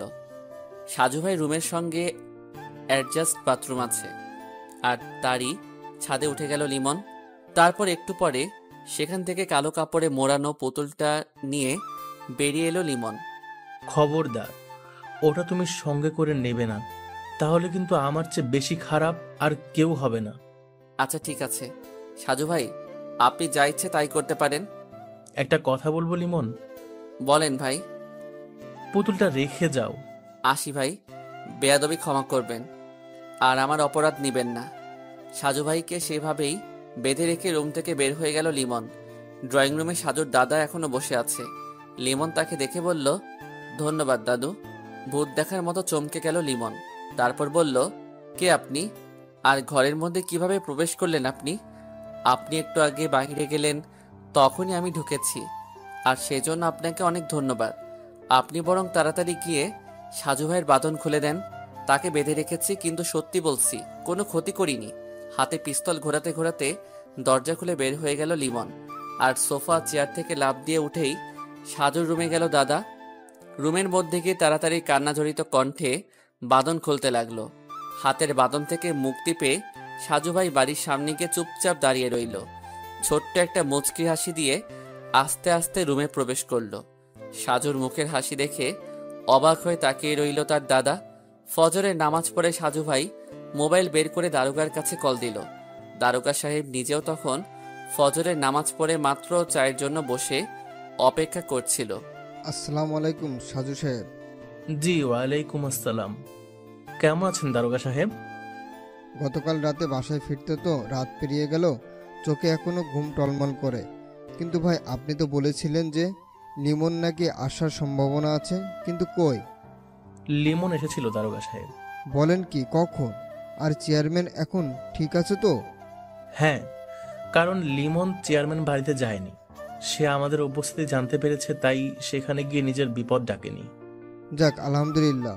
পুতুলটা আমি রক্ষা করতে পারিনি দারোগা সাহেব, আমি ব্যর্থ হয়েছি। কিসের পুতুল? সে স্বর্ণের পুতুল নাকি? হ্যাঁ দারোগা সাহেব, লিমনের বাবা সেই পুতুল মৃত্যুর 2 দিন আগে লিমনের গার্লফ্রেন্ড সোহাগের কাছে দিয়ে গিয়েছিল। সোহাগী সেদিন আমাকে সেই পুতুল দিয়েছিল। আমি কাউকে কিছু বলিনি, কারণ আমি অনুসন্ধান করছিলাম। তারপর? আজকে ফজরের কিছুক্ষণ পূর্বে আমার দাদা বাহিরে বের হয়েছিল, তখন দরজা খোলা দেখে লিমন প্রবেশ করেছে। আপনার দাদা তখন কেন বের হয়েছে? আর আপনি ঠিক আছেন তো? আমি ঠিক আছি। দাদার একটা গাভী আছে, গতকাল বিকেল থেকে ওটা নাকি কেমন কেমন করছিল। শেষ রাতের দিকে গাভীর 3-4টা ডাক কানে যেতেই দাদা বের হয়ে গেল। পুতুলটা দিয়ে সে কি করবে? সেটাও বুঝতে পারেন না? আচ্ছা বাদ দেন। আর আপনাকে তৈরি থাকতে হবে। আমি যখনই ডাক দেব তখন আপনার বাহিনী নিয়ে আমার সঙ্গে যেতে হবে। আমরা মোটামুটি আসল খুনির নিকট ঘেঁষে দাঁড়াবার অপেক্ষায় আছি। সত্যি বলছেন আপনি? সত্যি সত্যি সত্যি। কথাটা শুনে অনেক ভালো লাগছে। রাখলাম তাহলে। বেলা 10টার দিকে লিমন সোহাগীর কাছে কল দিয়ে বলল, আমি যদি তোমাকে নিয়ে পালিয়ে যাই তাহলে কি আমার সঙ্গে যাবে? 100 বার যাব। সত্যি আমাকে নিবে? হ্যাঁ সোহাগী, আমি সাজু ভাইয়ের কাছ থেকে সেই পুতুল নিয়ে এসেছি। তুমি সব সময় শুধু তৈরি থাকবে। যে কোনো সময় আমরা দুজন মিলে এই শহর গ্রাম ছেড়ে বহু দূর চলে যাব। তুমি এখন কোথায়? যেখানে ছিলাম, যাদের কথায় তৌহিদকে খুন করেছি, সেই তাদের কাছে আছি। ওরা তোমাকে কিছু করবে না তো? জানি না, তবে করতে পারে। কারণ সেই পুতুল যেহেতু আমার কাছে, তাই বিপদ আমার পাশেই ঘোরাঘুরি করবে। কেন ওদের কাছে ফিরে গেলে? কিছু অসমাপ্ত কাজ এখনো বাকি আছে, তাই সেগুলো শেষ করতে হবে। কবে শেষ হবে? আমি পুতুল নিয়ে এসেছি, সেটা শুনে নিশ্চয়ই আসল গুটিবাজ সামনে আসতে পারে। তখন নিজের জীবনের পরোয়া না করে ওকে তো আমি বিনাশ করবই করব। সাবধানে থেকো, আমার খুব ভয় করছে। রুমের মধ্যে বিছানায় শুয়ে আছে লিমন। গতকাল রাতে ঘুমাতে পারিনি, তাই চোখ ভর্তি ঘুম ঘনিয়ে আসছে। চোখের উপর হাত দিয়ে বিছানায় শুয়েছিল। এমন সময় রুমের মধ্যে নিজামুদ্দিন ও আরো 4 জন প্রবেশ করলো। তুমি নাকি পুতুল নিয়ে আসছো লিমন? সেই পুতুল কোথায়? আপনি জানলেন কিভাবে? তোমার কি ধারণা যে আমরা কোনো খবর রাখি না, তাই না? তা ঠিক আছে, কিন্তু কোনো কিন্তু নেই। বলো পুতুল কোথায়? লিমনের কাছে বারবার জিজ্ঞাসা করার পরও যখন পুতুলের হদিস পাওয়া গেল না, তখন নিজামুদ্দিনের আদেশে লিমনকে বাধা হলো। এতটা দ্রুত হয়ে গেল যে লিমন তার সঙ্গে থাকা পিস্তল ব্যবহার করা বা বের করার সুযোগ পেল না। বেলকুনিতে দাঁড়িয়ে গভীর মনোযোগ দিয়ে বাইরের বকুল গাছটার দিকে তাকিয়ে আছে সাজু ভাই। বকুল গাছটার ডালে একটা রঙিন পাখি। পাখির নামটা মনে আসছে না। রহস্যের গন্ধ ক্রমেশ তার নাকের সামনে উপস্থিত, কিন্তু সবটা সাজিয়ে যে কিভাবে প্রকাশ করা যায় সেটাই ভাবছে। দাদু, একটা কথা জিজ্ঞেস করব? হ্যাঁ দাদা, করো। ভোরবেলা ওই ছেলেটার পিছনে বাইক নিয়ে না গিয়ে মুস্কি হাসি দিয়ে বসে রইলি কেন? দাদা যান, ওই ছেলে একটা স্বর্ণের পুতুল নিতে এসেছিল আমার কাছে। কি? হ্যাঁ, সেদিন লিমনের নানা যেই পুতুলের কথা বলেছিল সেটা আমার কাছে ছিল। আজকে সেই পুতুল নিয়ে গেল ঠিকই, কিন্তু সেটা আসল পুতুল নয়। মানে? আমি আগেই ধারণা করেছিলাম যেহেতু লিমনের গার্লফ্রেন্ডের হাত থেকে পুতুল আমার কাছে এসেছে, সেহেতু এ কথা অবশ্যই জানাজানি হবে। তাই একটা নকল পুতুল আমি সংগ্রহ করে নিজের কাছে রেখেছি। আর আসল পুতুল তোমাদের ঘরে, অর্থাৎ দাদির পুরাতন পুটলির মধ্যে।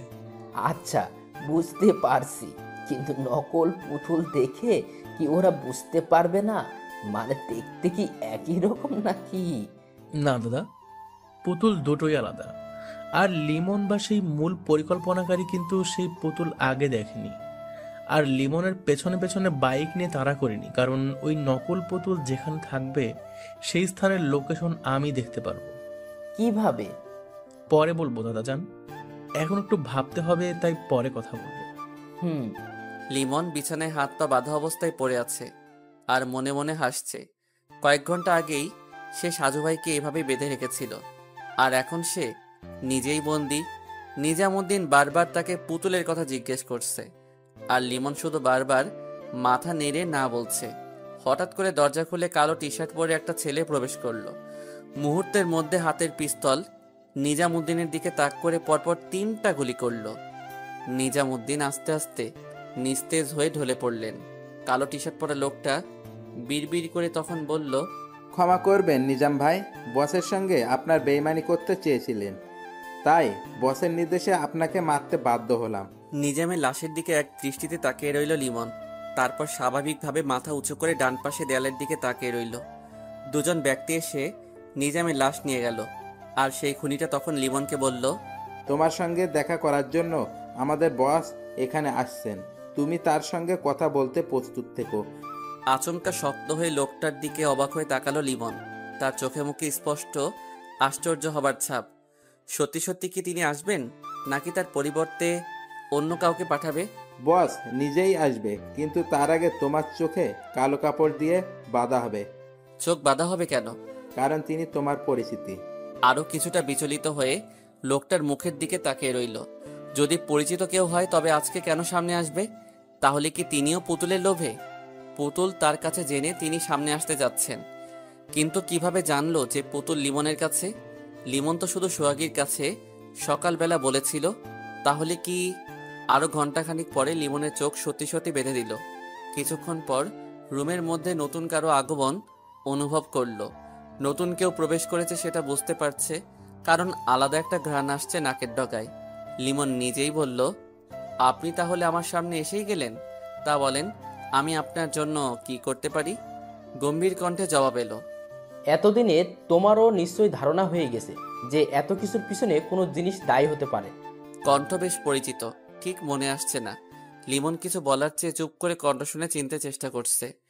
অদৃশ্য থেকে আবারও বলল, কিছু বলছো না যে তুমি? বলো তো কারণ কি? চেয়ারম্যান সাহেব। বাহ, চোখ বন্ধ তবুও তো বেশ চিনে গেছো আমাকে। বুদ্ধি আছে, সুপার। তাহলে কি আপনি সেই অদৃশ্য বস? রাজনীতি করতে গিয়ে অনেক কিছু শিখতে হয় লিমন। তোমার বাবাকে অনেক অনুরোধ করেছি পুতুলের জন্য, কিন্তু সে তো কথা শুনেনি। আচ্ছা বাদ দাও তো, এবার বলো সেই পুতুল কোথায়? না হলে তোমার মা বাবার মতো তুমিও মেরে ফেলবেন? তাহলে পুতুল পাবেন? তোমার মা বাবার মৃত্যুর পরে কিন্তু পুতুলের সন্ধান ঠিকই বের হয়ে গেছে। তুমি মরলেও ওটা ঠিকই বের হবে। এমনিতেই তোমার কাছে ধরা পড়ে গেছে, তাই তোমার জীবনে কোনোদিন তুমি আর বাইরের জগৎ দেখতে পাবে না। পুতুলের সন্ধান আমি দেব, কিন্তু আমার কিছু প্রশ্নের জবাব দিতে হবে। আমি জানি আমাকেও আপনি খুন করাবেন, কারণ এত কিছুর পরে যে আমাকে বাঁচিয়ে রেখে কোনো রিস্ক নেবেন না সেটা ভালো করে জানি। বেশ ভালো তোমার কথা। আমার মা বাবাকে খুন করেছে কে কে? নিজাম ছিল, আরো 3-4 জন ছিল, তবে তোমার চাচাতো ভাই মনিরুলও ছিল। মনির ভাই? হ্যাঁ, নিজাম ওরা গেলে তো তোমার বাবা দরজা খুলবে না, তাই মনিরুলের সাহায্য নিতে হয়েছে। মনিরুল তোমার বাবাকে ডেকে ঘরের মধ্যে প্রবেশ করার পথ সুগম করেছে। তাহলে মনির ভাইকে খুন করালেন কেন? সাক্ষীদের বাঁচিয়ে রাখতে নেই, তাহলে পরবর্তী সময়ে নিজের বিপদ হয়ে যায়। তবে তোমার বন্ধু তহিদকে এত সহজে রাজি করাতে পারবো সেটা ধারণা ছিল না। তহিদ? তোমার বাড়িতে সেদিন রাতে তহিদ নিজেই আগুন লাগিয়েছে। কথা ছিল তোমাকে সেখানে পুড়িয়ে ফেলা, কিন্তু তোমার আরেকটা বন্ধু আগে জাগ্রত হয়ে গেছিল, তাই তহিদ নিজেই চিৎকার করেছিল। তারপর মনিরুলের বাড়িতে তোমাকে অজ্ঞান করে মনিরুল খুন করে আমার লোকে, আর দোষ হয়ে যায় তোমার বাবার কবরের কাছে। সরি আব্বাজান, চিরকুট লিখে দিলাম। লিমন চুপচাপ। এবার বলো পুতুল কোথায়? তহিদ বেইমানি করেছে আমার সঙ্গে, কিন্তু সে তো আপনার কথা মতো চলছিল। 5 লাখ টাকার লোভ দিছিলাম, আর তহিদ নিজে ভয় পেয়েছে সাজু সাহেবকে দেখে, কিন্তু এ পরিকল্পনার মধ্যে সাজু সাহেব কিছুই করতে পারে নাই। সাজু ভাই খুবই অসুস্থ, না হলে ঠিকই এতদিনে সবকিছু বের করতে পারতেন। গতকাল রাতে তার কাছ থেকে পুতুল আনতে গিয়ে বুঝতে পারছি। কথা বেশি হয়ে যাচ্ছে, বলো পুতুল কোথায়? শেষ প্রশ্ন, নিজামকে সরালেন কেন? তুমি গতকাল রাতে আমাকে খুন করার জন্য কেন গিয়েছিলে? নিজামউদ্দিন বলেছিল তাই? তাহলে এবার ভাবো, আমার লোক হয়ে নিজাম আমাকে খুন করার জন্য তোমাকে পাঠায়। তার পরিকল্পনা ছিল তোমাকে দিয়ে আমাকে হত্যা করতে চাইবে, তারপর সে পুতুলটা ভোগ দখল করবে। কিন্তু আমার সঙ্গে চালাকি। আপনি গতকাল রাতে সাজু ভাইয়ের জন্যই বেঁচে গেছেন, না হলে ঠিকই এখন লাশ হয়ে মরার খাটে থাকতেন। সামনে এমপি নির্বাচন করার ইচ্ছে করছে, তাই প্রচুর টাকার দরকার। এই সন্ত্রাসী গ্রুপের জন্য আমার মাসে মাসে অনেক খরচ। পুতুলটা বিক্রি করে আমি আমার স্বপ্নের দিকে এগিয়ে যাব। সে পথে কারো বাধা মানব না। সকালবেলা দারোগা যখন কল দিয়ে বলল যে তুমি নাকি পুতুল নিয়ে এসেছো সাজুর কাছ থেকে, তখন তো আমার আনন্দের সীমা নেই। ভুল পথে চললে কোনোদিন গন্তব্যে পৌঁছানো যায় না চেয়ারম্যান সাহেব।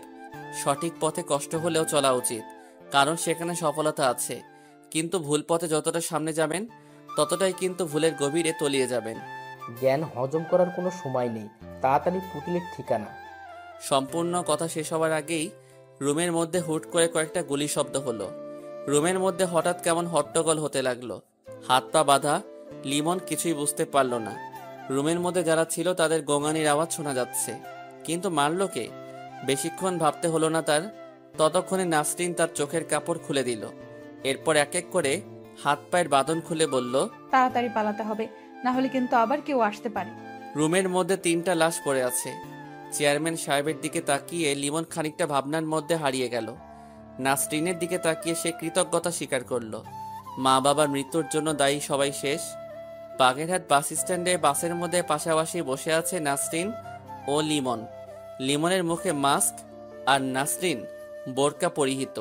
দুজনেই একসাথে খুলনার দিকে যাচ্ছে। প্রচুর পিপাসা অনুভূত হচ্ছে লিমনের।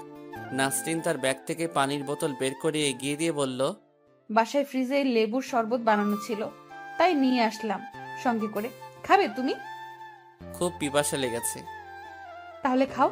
বাস চলছে, পাশাপাশি বসে আছে নাসরিন ও লিমন। বাসের ধাক্কায় কিংবা গতকাল রাতে ভালো ঘুম না হবার জন্য চোখ বন্ধ হয়ে যাচ্ছে। নাসরিনের কাঁধে মাথা রেখে ঘুমিয়ে গেল লিমন। শরীর বেশ দুর্বল মনে হচ্ছে।